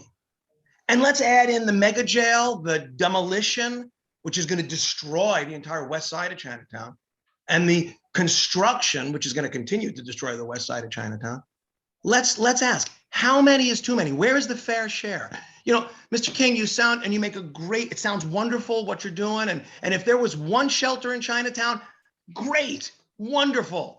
Why do we need 10? Come on, people. Where's the fair share? So that's what I'm asking this community board. That's what I'm directing to DSS. Please answer my question. Thank you very much. Thank you, Edward. I think that we've heard a lot about fair share tonight. I think that we'll put more information on that when we write up the report on this meeting. I don't know, Erin, is there anything that you think we should, you want to offer in addition to what you've already explained to us about how fair share works? So one of the things, I mean, I think, yes, we have talked a bit about fair share. You know, we're happy to follow up with anything in writing. But one of the things that I want to mention that we haven't talked about, we talked a little bit about the Manhattan Outreach Consortium and the work that our providers do 24 hours a day, 7 days a week. We haven't actually talked about the caseload of what we see in Lower Manhattan. And there are more than 150 people who are on the caseload in the CB3 vicinity. I don't have the numbers for CB2 and CB1 that I can pull up right now, but I'm happy to work to get them before the end of the meeting to be able to reference and or follow up in writing. Those are people who are known to our teams, who are known to not have a place to sleep, to be housed, and are connected to our teams and are on the street. These are people who would be served by the facilities mentioned. Mr. Kusia, the 3 locations that you mentioned, the 2 safe havens, one on Madison, one on East Broadway, and this location on Grand Street, would all be locations that would be able to be served by those individuals. And so the question of how many is too many or what is the fair share, I think we also have to look at one, the legal obligation that this agency has, and again, really working to serve the individuals who are already in these communities, right? Who are already experiencing homelessness.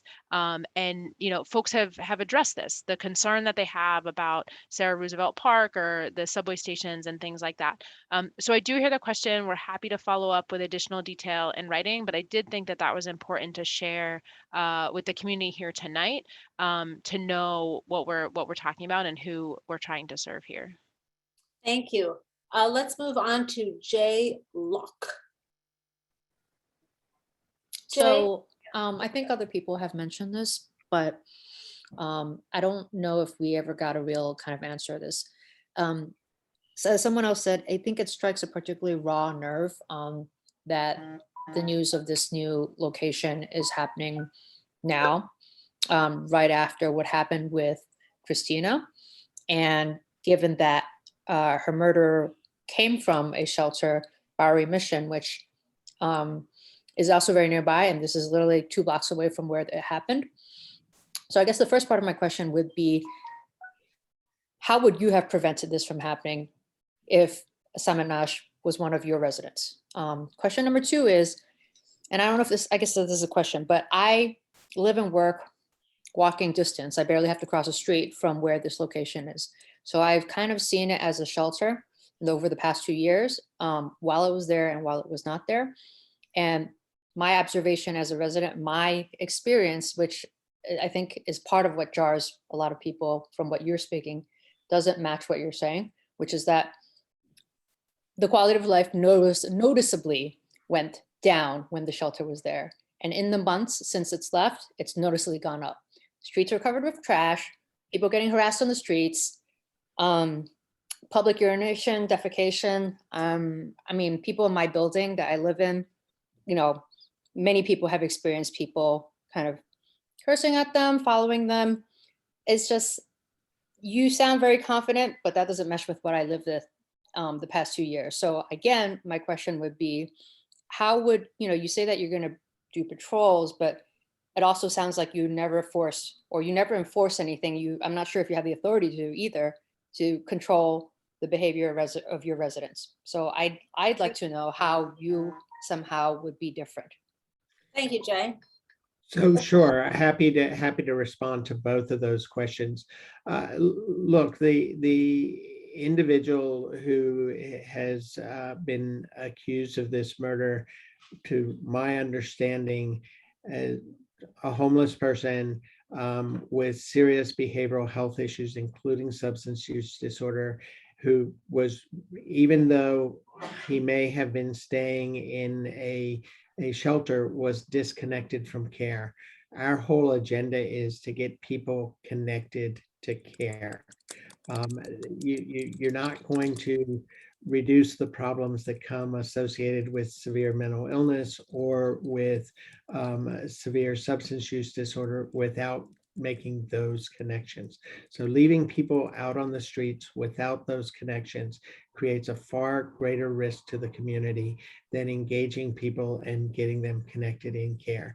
Is it perfect? Nothing is perfect, but I think I stand by the work that we've done over 30 plus years, serving people in exactly this kind of situation and successfully connecting large numbers of them to care that has allowed them to stabilize and move on with their lives.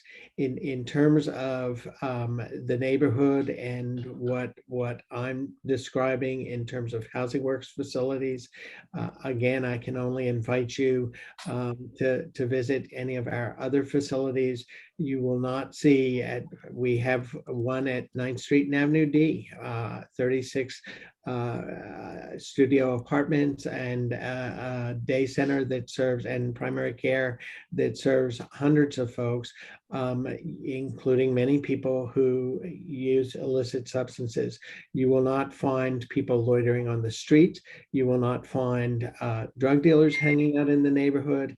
And that's because we engage people in a way that encourages positive behaviors in the neighborhood and discourages negative ones. And as I said, ultimately, if there's a problem that we can't resolve ourselves, we work very closely with the local precinct, keep an open line. And so if someone is creating a nuisance, engaging in illegal behavior that we don't feel that we can address, we're going to engage the police in that. I made my comments about the prior operator there based on what I've been told by people who lived in the community. If that's not your lived experience, then that puts an even greater burden on us to address those concerns and meet a standard that would make you feel safe living in the neighborhood and walking to work in the neighborhood and being around our facility. Thank you. And can I just, Susanna, can I address the question about the agency moving forward, with the recent tragedy? I want to acknowledge the tragedy that occurred a couple of weeks ago. I think the fact that we're having the meeting here tonight about this project, this is a project that the agency provided notification to the community board and to the local elected officials at the end of December. The two other sites that were referenced in regards to locations being cited in Chinatown, those were notified back in October. The pipeline for development that this agency has it can be quite lengthy. And so I don't want there to be a perception within the community that there is an insensitivity to recent events. And as Charles said, right, having these types of programs, making sure that individuals are connected to care is critically important. I know that, the administrator talks about this each and every day.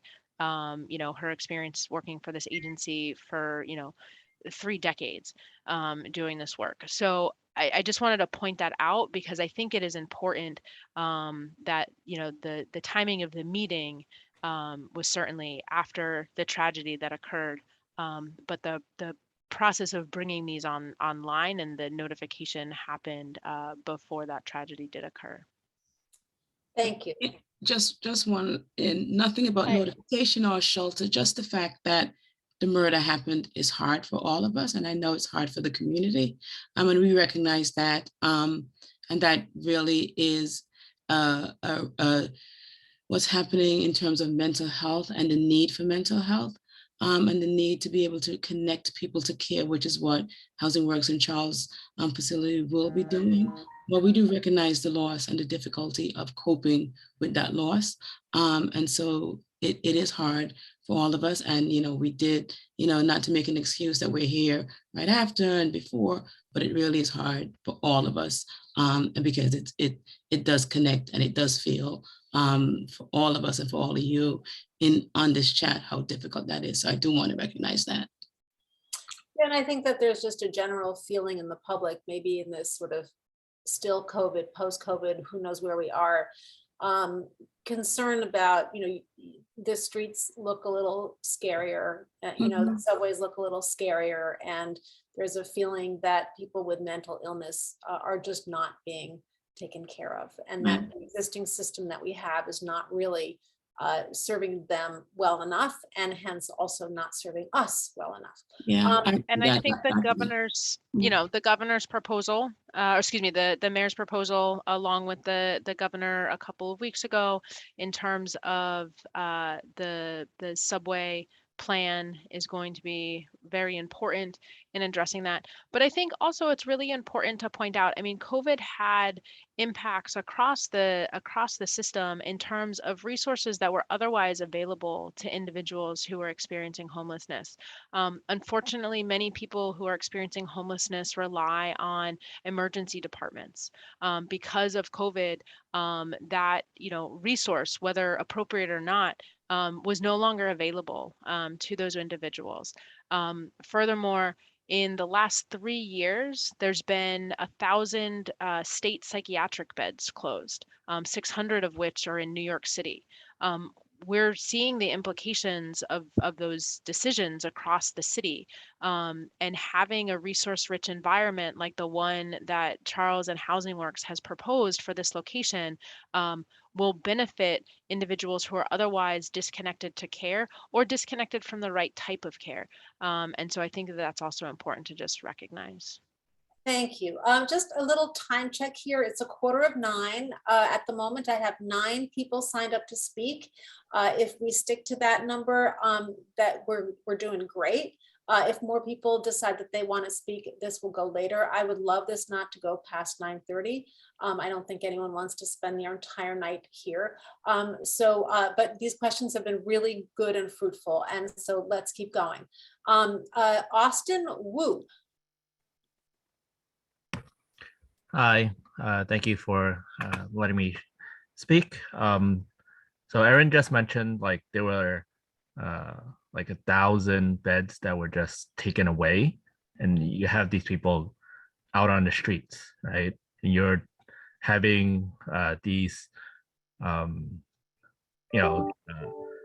services that are taken away, right? And you're trying to, in a sense, cover for that, either through shelters or through this program. Why was that? What was the services that were, why did it get taken away? For, especially for, like you said, hospitals and other places were dealing with this. And, ultimately, we see the results of this. So you're asking why did those hospital beds go away? Why did those psychiatric hospital beds go away? Yes. Does anyone here, can anyone shed light on that? So I can't speak to the state's decision to close those psychiatric beds. It's certainly something that we can follow up. We encourage the community board to follow up with state partners on that, but DSS can't answer that question. That was a decision made by the state. So I do want to take a bit of a stab at this, because this is something that Housing Works has been concerned about ever since we came into existence. New York had a history of putting people in psychiatric institutions and basically keeping them there. There was a lot of litigation that started in the 60s, 70s, continued into the 80s, that basically was around moving people into communities to receive their care, as opposed to locking people away. Responsive to that, over the years, the trend has been to close psychiatric beds. Unfortunately, Up until now, we haven't had a state. Their replacement. A state government that was willing to invest in the community facilities that would serve as an alternative for that. I'm actually pleased to see in the governor's budget more of an investment in, for instance, places for people who are mentally ill, who are in crisis, to go that don't involve going into the hospital. So, you know, I think this is something we need to advocate about, is the reality is that very low income people have little access to high quality mental health services. And ultimately, that's what we're trying to demonstrate here, is that by providing those services, you can integrate people into communities instead of forcing them out of society. Thank Yeah. you, So second part of my question. Oh, Sorry. okay, can you, do you mind just talking a little quickly? Yeah. So what about, like, not in Chinatown, maybe someplace like NoHo or Soho, or someplace that's, you know, Saturday Rosa Park is pretty extensive. It goes all the way up to Houston, you know, so why choose Chinatown, especially, you know, like we said, there's multiple daycares, there's multiple schools that are around this facility. Like, it's right at the heart of Chinatown. I think, yeah, we've had a lot of questions tonight about why here and about saturation. And I think that that's something that we'll have to address in the report. I think we've gotten answers as well as we can get from I do want to note, so I'm a longtime resident of the Lower East Side. I live in Central Harlem now, but actually lived on our facility in 9th Street and Avenue D. And there has for a long time been a saturation of homeless people in Sarah D. Roosevelt Park. And I know that it has increased during the COVID experience, but you know, I appreciate people's concerns that they can't take their children to play in the park because, you know, it's littered with syringes, that sort of thing. That's exactly what this facility is intended to address. If we can move people out of the park and into our care, then we free up the park for the community. Thank you. Renee Eng, identify yourself and tell us where you're from and ask your question. Yes, hi, thank you. I work about a block away on Grand Street, and I can't help but notice how in the chat everyone is, you know, raw with emotions and upset. And I can understand why this is the issue, because as I said, I work a block away, and over the summer, this past summer, there was a temporary shelter at exactly this location on 231 Grand Street. And it was not just simply the quality of life issues that were affected, the dirty streets, but there were people, lots of people sitting and loitering around with chairs sitting outside of businesses, harassing people, panhandling, doing drugs with syringes and needles literally on the floor. And this is a location that is busy, that is next to a school, PS 130, with young children, with elderly centers, with local businesses and residences that are afraid. So this is a threat to a lot of people's well-being, not just simply a quality of life issue. And I understand that shelters are important. I've worked at the Brooklyn Medical Free Clinic, so I know these services are very important. But it doesn't seem like the community is being, issues of threats and safety are being addressed adequately at all. Thank you. That's important, Renee. You know, I've heard other people mention that, you know, the shelter that was there in this location produced a lot of, you know, spillover effects. Can we ask Housing Works to commit to commit? Can you go on the record saying that this is not going to be the case in front of your shelter? Trash, needles, defecating, urinating, harassment, all that. Yeah, I think I've gone on the record. So for one thing, you know, having a drop-in center, we're offering people access to a restroom that they might otherwise not have access to. We're offering people access to showers. By saying that we're not going to turn people away who use drugs, we're removing the possibility of people injecting on the street in front of you and nodding in an opioid haze in front of you. That's what we're all about. Again, I can only offer, come visit our facility at 9th Street and Avenue D. You will not see any of those kind of nuisance behaviors there. We're very good about, and by the way, again, it's not usually, it's not some security guard or staff coming waving people away. It's peers going out to people who are hanging out on the corner and saying, hey, this isn't cool. If you want to get your care here, show some respect. And we've had people respond to that. Again, if we need to call on local law enforcement to help us, we will do that. But we've proven time and time again to be successful at being able to address these concerns. So absolutely, if folk want to talk to me about what they've observed in the other shelter that was there, and you're sharing a different experience than what I was told, I'm happy to hear that and happy to work with you to develop plans to address whatever negative experiences you had. Thank you, because I think that people have felt that they've lived next to a shelter at that location and it wasn't a pleasant experience. But what we're hearing from you is that yours will be run differently and we can hold you to it. Thank you. We'll go to Henry Chen. Identify yourself and where you're from and let us know if you need translation services. Yes, this Henry Chen, and I have a practice in 128 Mast Street. The community's safety and security is the most concern I have.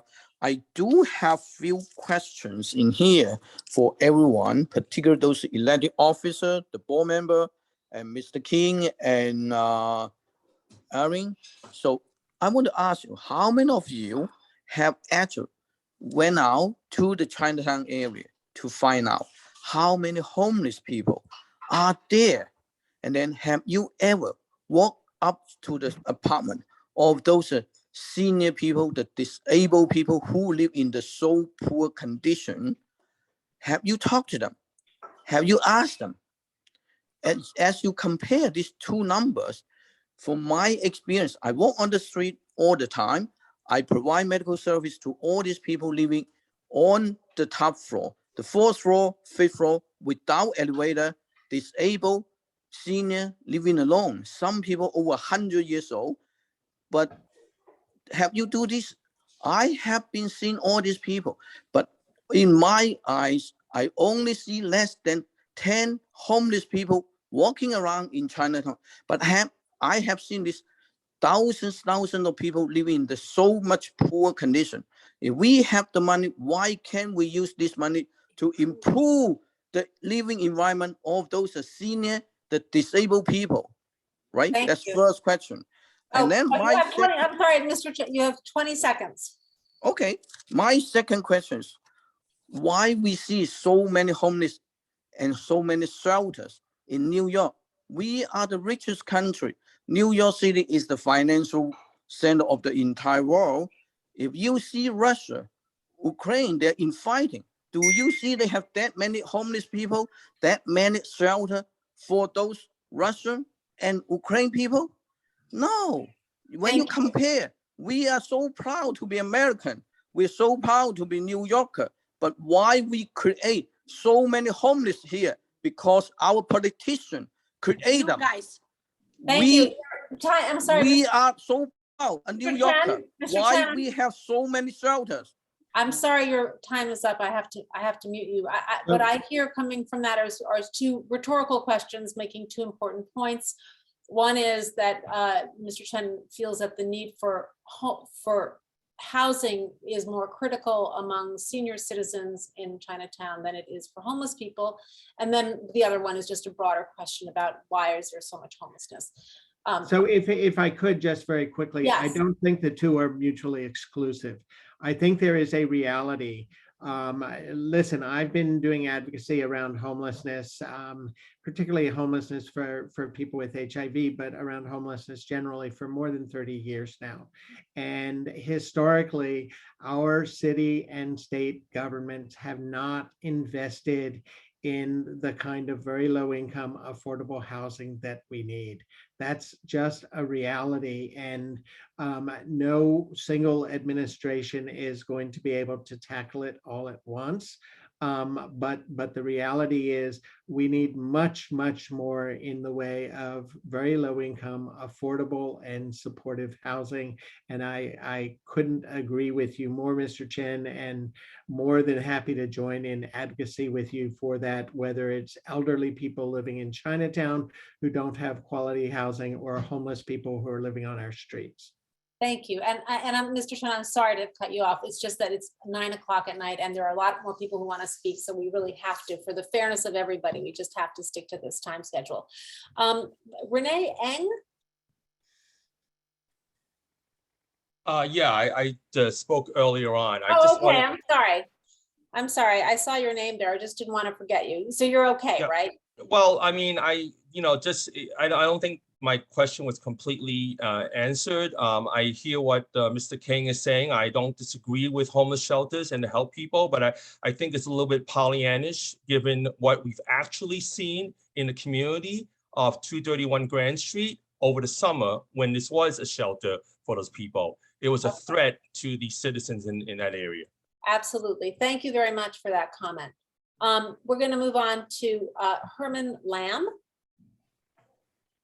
Hi, thank you for taking my question. So I actually live on Elizabeth Street. So my first question is, I know CB2 covers a wide area, but this shelter is being placed in a predominantly Chinese neighborhood with a lot of non-native English speakers. How is the community board reaching out to these community residents who only speak Chinese, Cantonese, and Mandarin? I mean, I only found about this meeting through a posting in English. So there's no way the majority of the population that lives here would have known about this meeting, would have voiced an objection. And with that said, if there is overwhelmingly a strong opposition to this shelter in this neighborhood, is it not going to happen, or does litigation the only pathway for this community? Thank you. Those are two very important questions. And to the first one, I would say that fortunately, CB2 is not the only entity that will engage the community on this topic. As I said at the beginning of the meeting, translation is a new thing for me anyway, and so I'm not so adept at it. I think we underestimated how much we would need that, and I think that the recent rallies in Chinatown and so on made us aware of this much more strongly, but with a very short time frame. So we hope to do better in the future. And also, fortunately, there will be your council member who will be engaged in this, and I trust DSS and Housing Works will. This is just the beginning of a conversation. They have expressed that they will be communicating, that they'll be talking to a lot of people all the time. And I just forgot your second question. The second question, can you hear me? Yeah, I can hear you. Okay. The second question was, is this a done deal, even though there's a lot of opposition, or is litigation the only way out of this? I'll let someone from DSS answer that. I think this was answered before, but it certainly could bear repeating. So DSS is working with Housing Works to finalize the budget to then move towards a finalized contract. So we will also be working on the fair share to issue before it's opened, but plan to move forward with this project. And so that doesn't answer my question. So if there's opposition by the community, that doesn't matter. Is a yes or no answer? Well, one thing that was explained to us earlier, Herman, is that there's no land use review process as part of this process, so that the community board doesn't have an official role. I mean, obviously we are notified and we have this conversation and we issue a report, but we're not required. They don't need us to approve it. I think that answers your question. I don't think it's the answer that you would like, but I think it's the answer to your question. Yeah, I think that answers my question. Thank you. Let's move on to Constance P. Oh, hi, can you hear me? Yes, we can. Okay, I am a resident of Little Italy, and I'll be quick. The first thing I'm posing this to DHS and to Aaron specifically. Number one, I keep hearing about mental health services. I think you hear from residents. Whatever mental health is offered is not actually benefiting residents of Chinatown. You can't actually mandate services. Asamad Nash was never referred to mental health services. Clearly, he was living in a DHS shelter. I don't know why they keep being mentioned. I guess I would ask if there's anything you can do on that count. I would like to know from DHS how shelter residents are vetted. I would like to know what will be happening during daytime hours at this location, unless the point that this will not be an overnight shelter resolves that. And someone else asked about property taxes. I'd like to know if this shelter will be paying property taxes. Just in general, I think you're hearing people are, they've seen an explosion in demand, especially for shelter for single unhoused men. I don't actually get the sense that these people are from Chinatown. They're not from Little Italy. They're not from Manhattan. There doesn't seem to be any transparency for people that live here as to where this comes from and what protection there will be for families, children, elders in our neighborhood. Thank you. That's a good question. So in regards to placement, I'm going to let Shane talk a little bit about that, how, clients get referred to the site and what's taken into consideration. And then Charles can also talk about the on-site services that will be offered to individuals throughout the day and overnight. I've given it over to Papa. Donna, I think Not you need sure it's to. the best thing, but he's doing the mix. Okay. So just briefly, I can go. I know it's up to time. So the referrals will be coming from the outreach teams. So again, these are outreach teams who are in the field 24 hours a day, 365 days a year, engaging everybody in the streets, everybody they know to be, believed to be, or receive reports about being street homeless. And in the process of their engagement, they come to do several kinds of needs assessments where they're trying to figure out what services individuals need to be connected to, what kind of care, what kind of treatment, and what the services the clients want, what their goals are. And the outreach teams are then making a decision as to what really would be the most appropriate setting, given the resources that people need, given what's available. I apologize for cutting you off. Are there any residency restrictions whatsoever? Are there, that was my first question. The second question was, how can you keep talking about mental health care when services can be refused? The only real response I've heard is that the police can be engaged, but they can shrug their shoulders and say, well, what can we do? I think you're hearing concerns about that. Yeah, no, absolutely. So there are no residency restrictions, meaning except for one. Is there not? For sex offenders. Oh, yeah, yes. Absolutely, Sex offenders, sorry, yes. yes. I was just more thinking geographically. I mean, theoretically, if there's somebody in outer borough or in another part of Manhattan who would be really well served by this site, we could bring them to the site. But again, naturally, we think there'll be a lot of people from the neighborhood.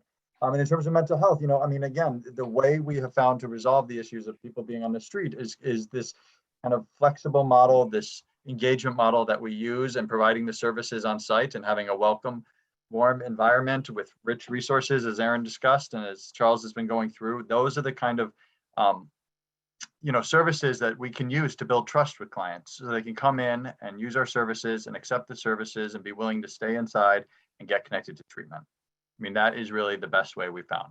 So someone from Florida could ask to live here. Is that what you're? If somebody is living on the streets of New York, we will do everything we can to get them inside. So I want to address the services that will be offering people, and also address the issue of what happens with access to mental health services. The vast majority of people who are struggling with mental illness want services that will address their needs. Oftentimes, they don't have good and easy access, or they don't have access to services that are delivered in a culturally competent manner. And so, so it's not about coercing people into receiving mental health services. It's about enticing people into receiving those services because we know that they will make their quality of life better. In terms of what activities will go on during the day, again, we'll have medical staff who are delivering healthcare to people, ensuring that people are taking their medications and working with people around treatment adherence, particularly people who are on psychotropic medications. We will have psychotherapy available to people, treatment that's focused on substance use disorder. Some of it will be delivered individually, some of it will be delivered in groups. We will have case management staff who work with each person to come up with a treatment plan that person wants. What are your goals? What would you like to see achieved? And how can we help you facilitate those connections? So there's going to be plenty of hard work going on with people who come, whether they just come to the drop-in center to get those services, or if they're staying with us. That's part of the importance of the richness of the model, is we're really investing time with the people who are there. We're not just giving them a bed and then you're kind of off and on your own. We're really engaging them in actively working to improve the quality of their lives. And also, it's fair to say, though, that when it comes to mental illness, sometimes all the best intentions fail. Right.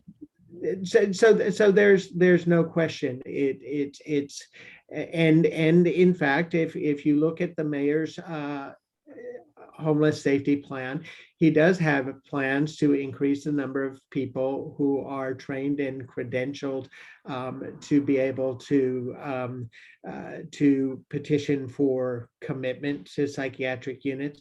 That's not what we're doing. That's not a part of our engagement, but it is certainly a part of the mayor's overall plan. Thank you. I'm going to move on to Helen. Wait, why? Helen Q. Why can I not suddenly not allow her to speak? Oh my God, did I freeze? Oh, I froze. Susanna, we can hear you. Oh my gosh, okay. Okay. Thank you. Helen Q, can you speak? I froze there for a moment. Helen, would you like to tell us where you're from? Unmute yourself.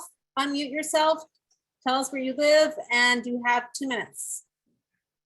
Helen, are you able to? There you go. Nope, you're still muted.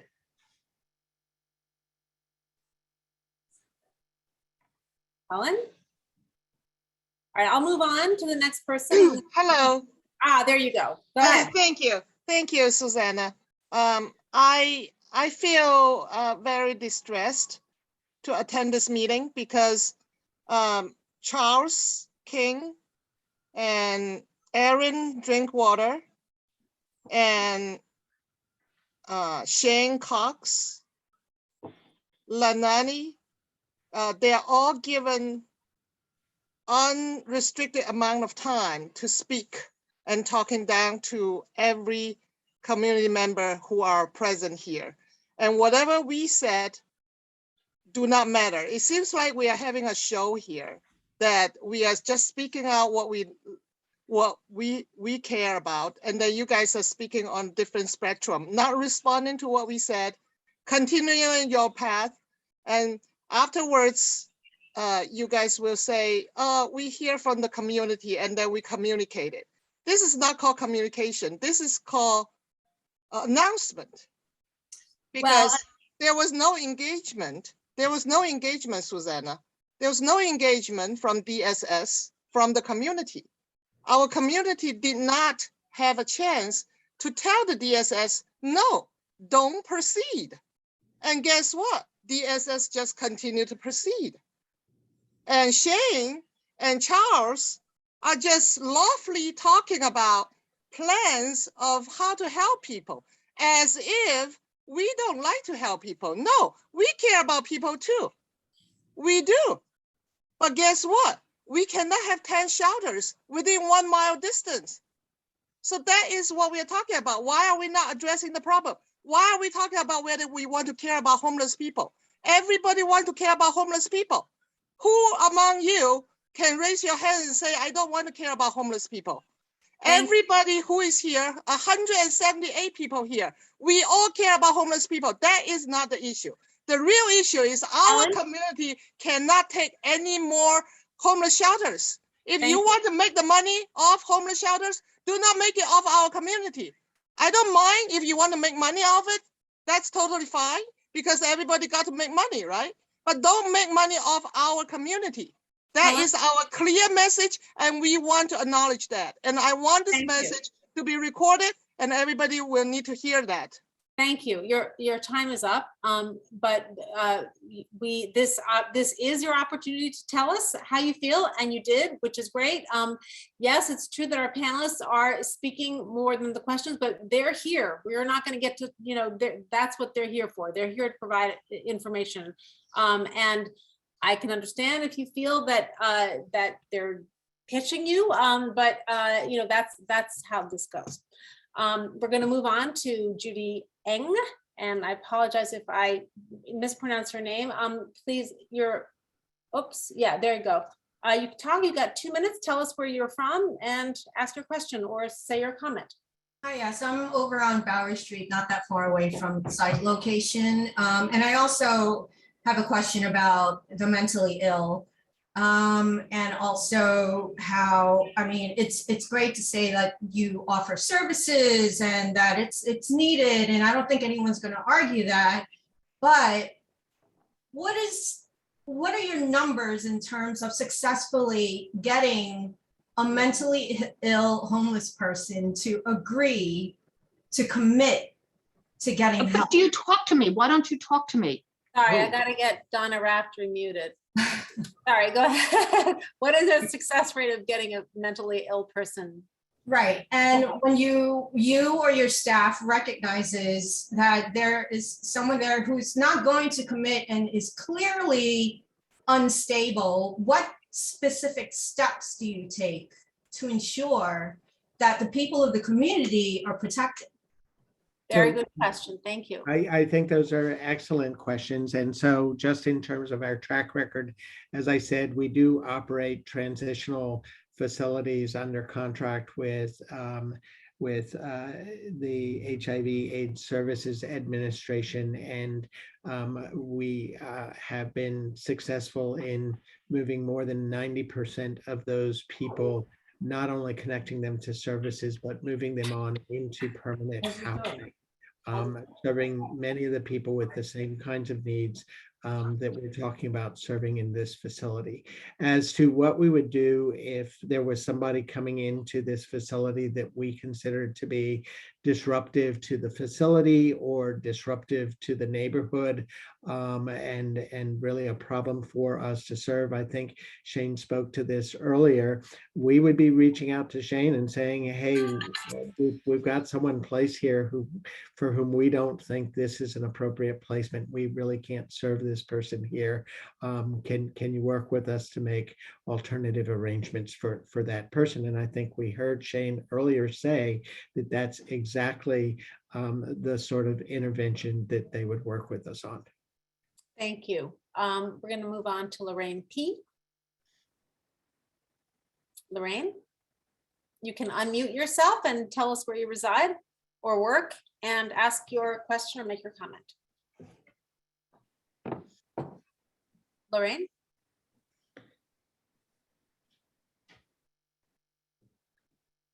Lorraine, are you able to unmute yourself?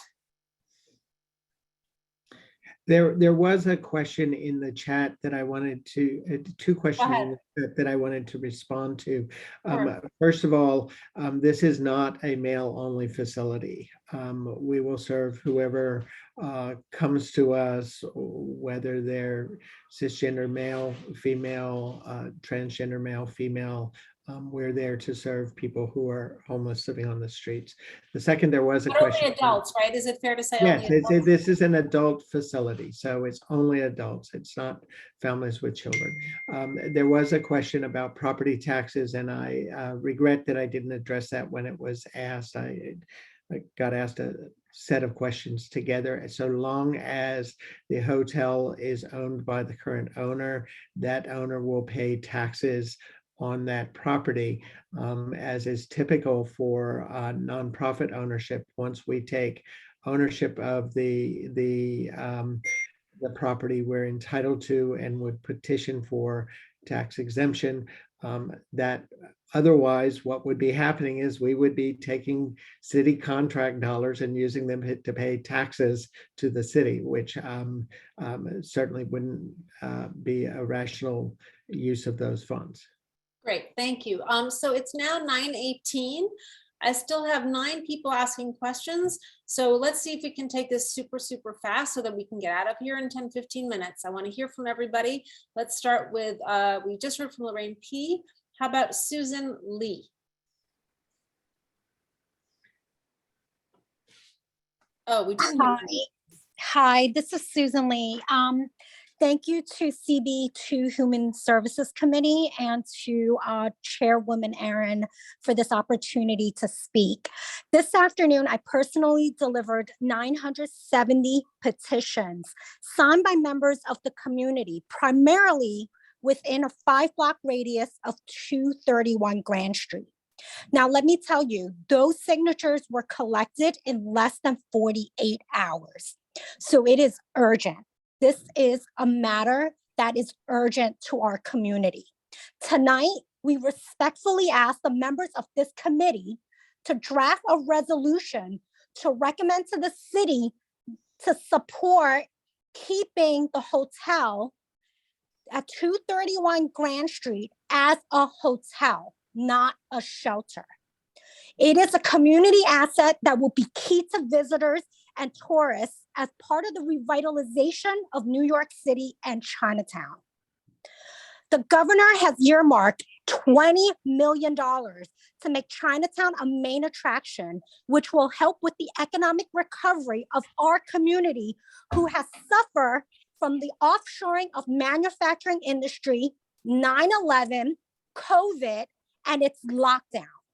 Your neighbors and the small businesses in the southwest corner of CB2 have suffered enough. Many family associations, organizations, families need local hotels for their friends and family when they come to town to visit. Do not take this away from them.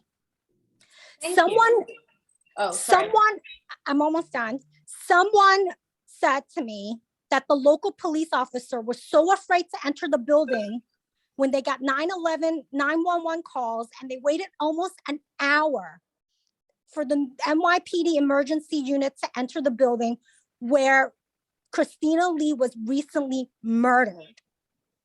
It was not an incident, she was murdered. That apartment is literally a block away from the proposed site. This is not the time nor the place to add this burden to CB2, especially to the seniors and their family members living in Chinatown. Please advise the city with a resolution to this committee. Your time is up. I'm sorry, your time is up, but thank you so much for your comments. And I would also like to say, I was sent a photograph of a box of correspondence, and it is an impressive collection.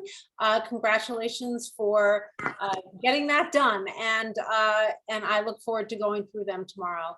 We're going to move on to Shu Ping Rong, and again, let us know where you're from, and try to not take up all 2 seconds because we're trying to all 2 minutes because we're trying to get out of here soon. Thank you. Unmute, wait. Can you hear me? I can hear you. Okay, hi. Yeah, so I have a son who's 12 years old. My name is Michael Mui. I'm 52 years old. I grew up in this country. And my son is 12. My daughter is 7. They go to the Catholic school on Mott Street. What about our rights, you know? I mean, what about our human rights, my son's rights, my daughter's rights? Okay? every night, right? They have nightmare. All these racist attacks going on, you know? You know what I'm saying? So, I mean, it's out of control what's going on, you know? How can you get back to what Edward's point earlier was, how can you put 10 shelters in such a tightly packed community like this, you know? How can you do that? It doesn't make any sense, you know? So, I mean, the community, our people's been under attack, you know, for the last 3 years, thanks to that crazy Trump guy. So, I mean, this whole thing's getting out of control. Yes. I mean, it really is. We have no human rights in this country. We have no human rights in this country, you know? We the ones that built the railroad in this country. You know, from California to Ohio. You know what I'm saying? We have no rights, man. You know what I'm saying? I'm sorry, Do you guys understand? I'm gonna stop. I work for Eli Lilly and Company, the pharmaceutical company. My boss was Alex Azar, the Health and Hospitals Corporation's secretary under Trump. And I feel like, listen, I feel like that this is a racist act on the community. We've been under attack for so long. We do so much for this country and the city. And our human rights, my son and daughter's human rights are being taken away. Thank you. You know? I'm going to mute you now, but I thank you very much for sharing with us a lot of depth of feeling that I am sure many people share with you. We're going to move on to Susan Lee. And if you can try to keep your comments to 1 minute, we'll actually get through this whole list. I already spoke. Oh, I'm sorry. Yes. Thank you, Susan. I'm sorry about that. I'm getting a little confused. And Renee Ang. And so Angie Ang. Has she spoken? Angie Ang? Yes. Great, This is, go ahead. This is Angie Ng. Great, go ahead. Thank you for the time. I'm going to be brief. I work both in Chinatown and on the Upper East Side of Madison, right across the street from Barney's, which went bankrupt. I don't see any homeless shelters on Madison areas that are wealthy. So I think that you guys are picking on people that are low income, maybe doesn't speak English as a first language, because I don't notice anything on this on my Madison Avenue practice. And it sounds like, Erin, with all due respect to you, you sound like this is a done deal without any permission. And you have already a contract out with Charles King. If you have a contract out with Charles King, can you look at Barney's across the street? A lot of floor space there, Erin. Fantastic. Thank you, Angie. I do hear that. Mr. King, you do not have control. You do not have control because this is a free country, and you can't, if you can't guarantee that someone's not going to get killed, and that every 2 blocks in Chinatown have Chinese signs. Have you, Mr. King, have you been to Grand Street recently? Yes, I have. Do you see how many Asian people are there? Do they speak English? Do you speak to them? Mr. King, do you speak to the Chinese people? Do you speak Chinese, first of all? First of all, in response to that, I do not speak Chinese. I did make an offer earlier in my presentation to meet with anyone in the community who was interested in meeting with us, and I can assure you that we will work hard to ensure that we have translation for any of those meetings to the extent that that's essential. Thank you. Can I just jump really quickly about where shelters are? And so I have been with DHS for 18 years, and I do recognize that since I came to the agency, where shelters have been. The first, early on when Mayor Adams came on, one of the things that he did say publicly is that he's committing to make sure that shelters at every neighborhood, that every neighborhood has to take their fair share. He said that publicly when he first came into office. In the last administration, we spent a lot of time trying to and have been succeeding in putting shelters where shelters have not been. You know, some we have taken, I've seen the chat about litigation, taking the litigation, and we've been able to succeed in those to put shelters, even on 58th Street, right across from Trump Towers. So we've been pushing to do that so that it's not neighborhoods where there's saturation, that we continue to put shelters. So this is continuing within this administration. Our current mayor has made it very public, and we're going to continue to push that to make sure Thank that you. Someone said something about me laughing. I was laughing at the idea of a shelter at Barney's, which would be great. I'm going to move on to Billy Cohen. We're mindful it's 9:28 and we have 5 more people. So Mr. Billy Cohen, you should unmute yourself.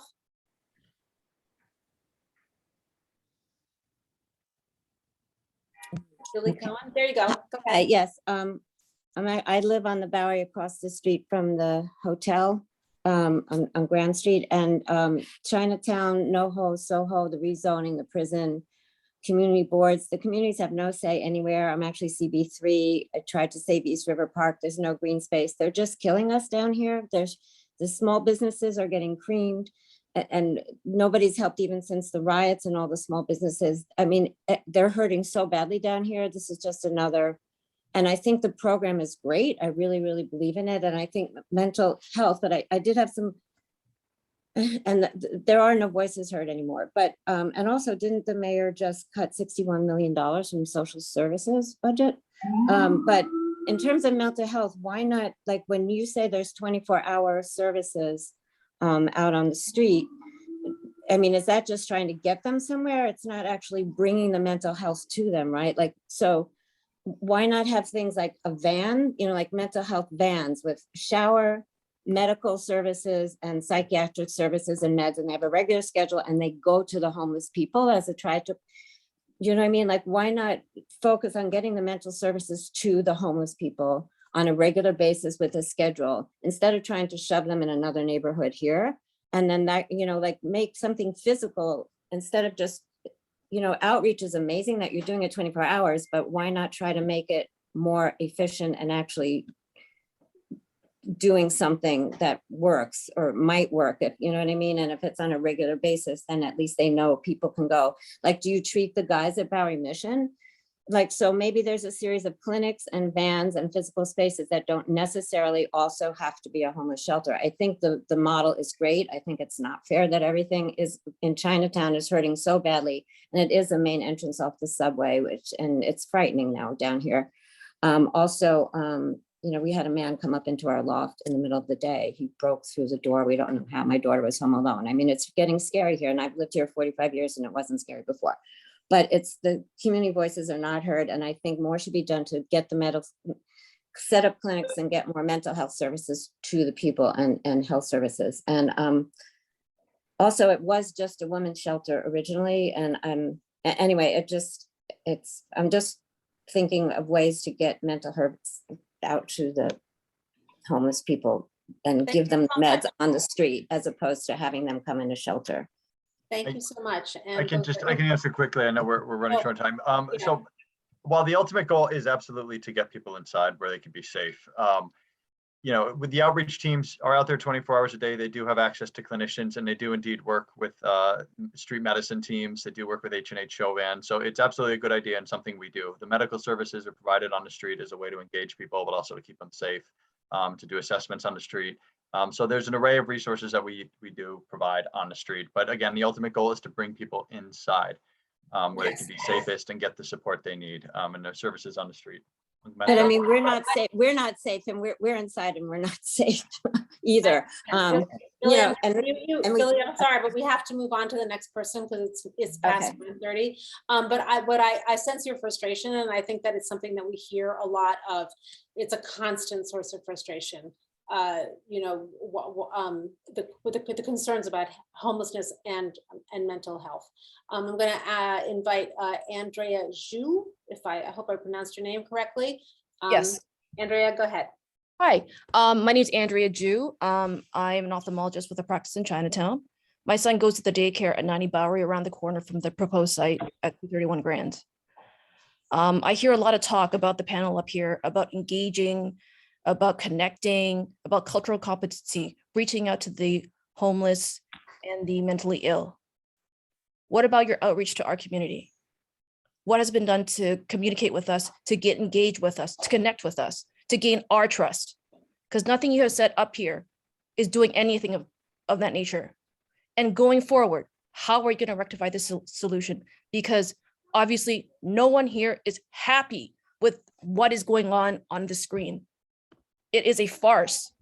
It is disgusting farce. It is hypocrisy at its best. What are you going to do? Andrea, I just want to thank you, but I also, you raised an idea for me, which is we've been asked, Housing Works has asked for leads to any local organizations or groups of people with whom it can engage. If anyone on this call would like to submit a name, contact in the chat, as I say, I'm going to be getting a transcript of the entire chat, and I will be happy to incorporate that and to use, to refer your names to Housing Works. We're going to go on. We have 3 more speakers, and it's 9:34, and we're doing really great. But Constance P. Oh, wait, now why can't I get her? Here we go. No, HL. Hey, good evening. Thank you, Susanna, for taking my question. I want to also thank the group tonight for all their passionate thoughts. I share the same thoughts. My question is for Charles King and the DSS group. I had a question about the business aspect of this project. You mentioned that this project could roll out as soon as spring, summer timeframe. Can you share with the group tonight what are the rental terms currently you have planned for this site? And as a follow-up question, you also mentioned that this is a rent to purchase intent. And what would that time frame be? That's a great question. So I hopefully one of my staff can text me while I'm talking to tell you what we are going to be paying per room. I certainly don't have a problem sharing that information. Our goal Sorry, Charles, just don't mean to cut you off. I was talking about the rental term as in the time frame. Is it a 20-year lease, 30-year lease? I was indeed getting to that. Our goal would be within the first 2 years of this contract to sign a purchase agreement with the landlord and then negotiate an extended contract with DHS that would allow us to pay off the acquisition.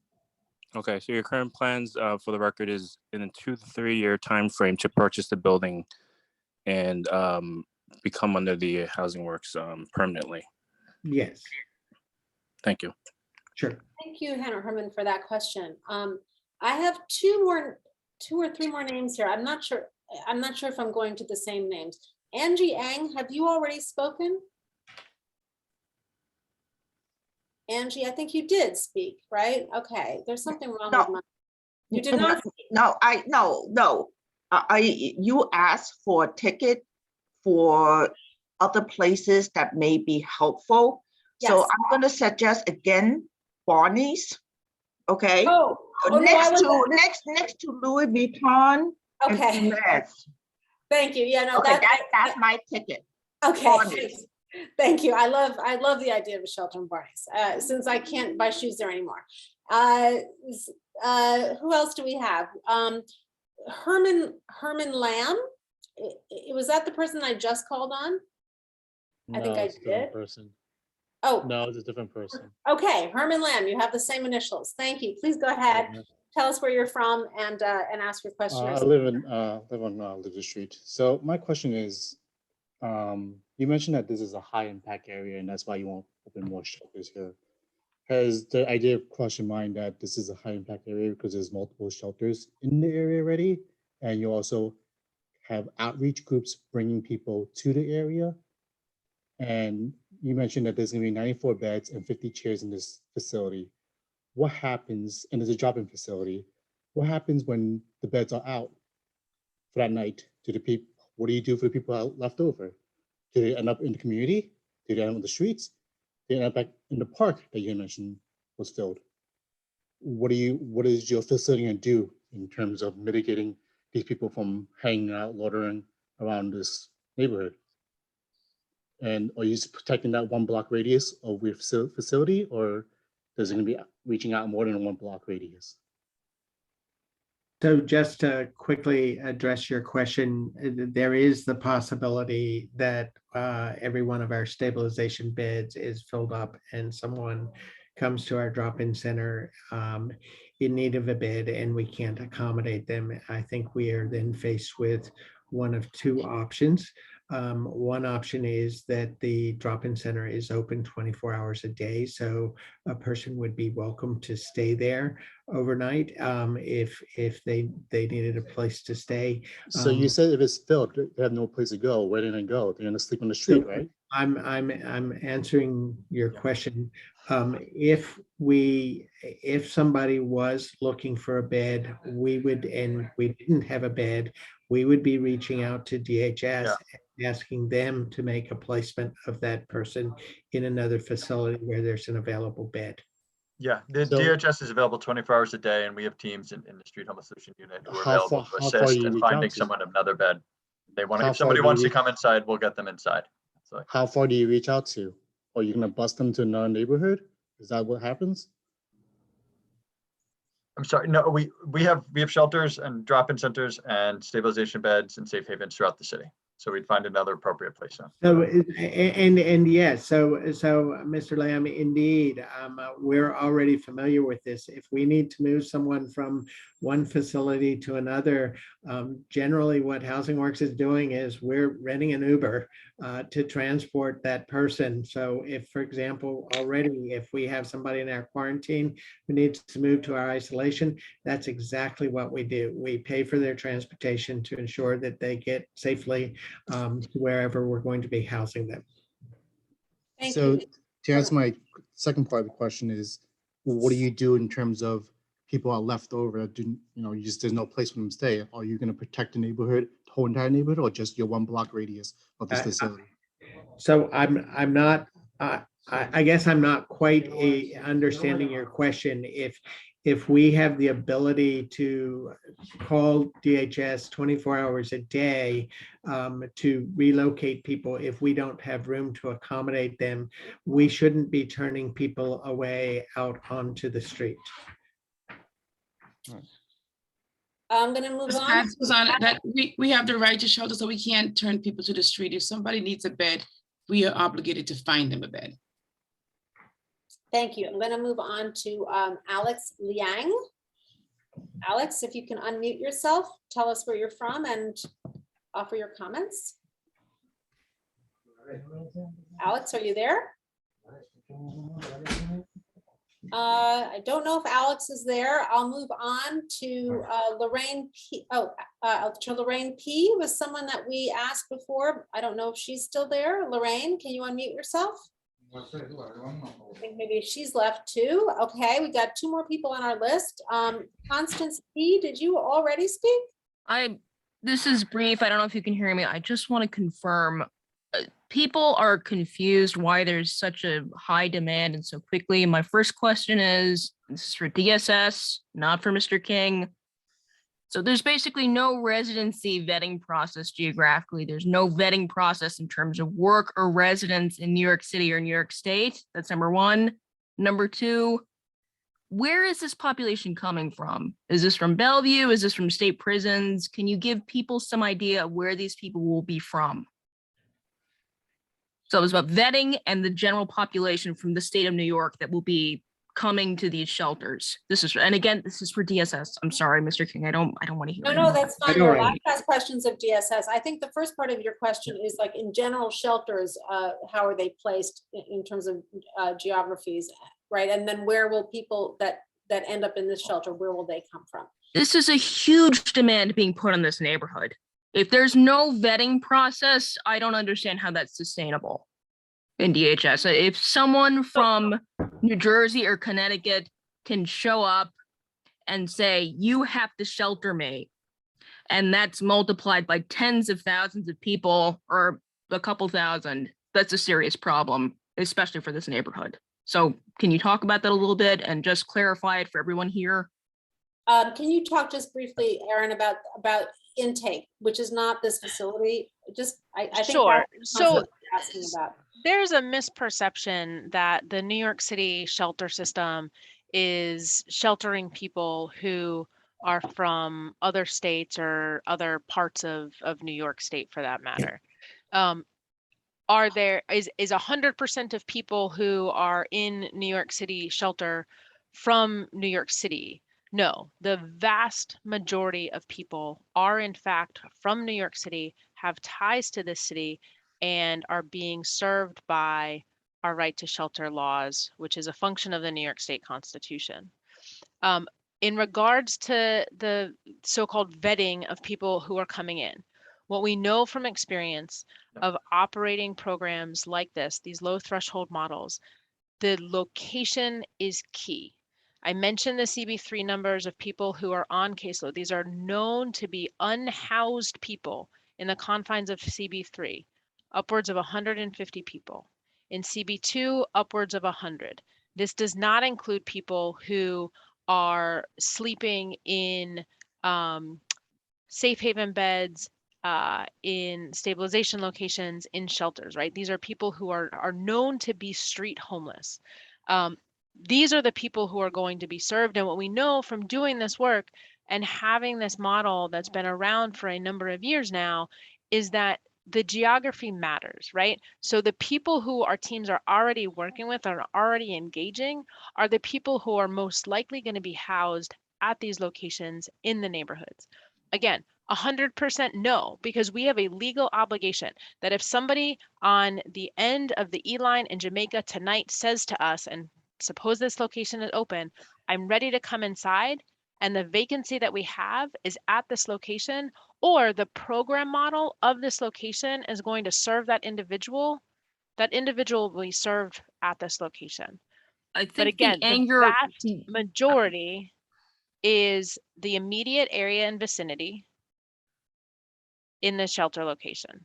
The anger you're hearing and the confusion you're hearing is from people that have noticed this population has exploded in this neighborhood very quickly. There's no public explanation or transparency how or why that happened. That's what I'm asking. Why Well, there's an incredible demand in the space of probably 2 or 3 years, no explanation from DSS, no explanation from the state. That is what I'm asking about. So I think the question is well understood. I think that the answer is a little bit more complicated, right? We had 2 years where we had a global pandemic. We saw many people out of work. We saw people who were already unstably housed be pushed into homelessness. We have people who, for a variety of reasons, are not wanting to come into the congregate shelter system. There are a number of factors at play here. And what we know is by having these resources, it addresses the problems that are already existing in the neighborhood. I know from conversations in communities where people were in roommate situations, for example, and you would have people, 3 or 4 roommates sharing an apartment, that in the time of COVID, that felt unsafe to some people. And so people were asked to leave that type of housing. Or, there are places where, across New York, folks, again, who are unstably housed are pushed out of that unstable housing into the street, into needing shelter and coming to our intake locations across the city. And we and our teams and our providers show up every day to serve those people. So it's not to say that the experience of the community is incorrect, or what you're experiencing in terms of a perceived explosion is incorrect. I think I've tried to address some of the issues that are driving that. But again, there's a lot that's happened over the last couple of years that has been unheard of in years past. So I hope that answers the question a little bit more. Thank you very much. I can't believe it. It's 9:47, but we have actually gone through everyone who had raised their hand to speak.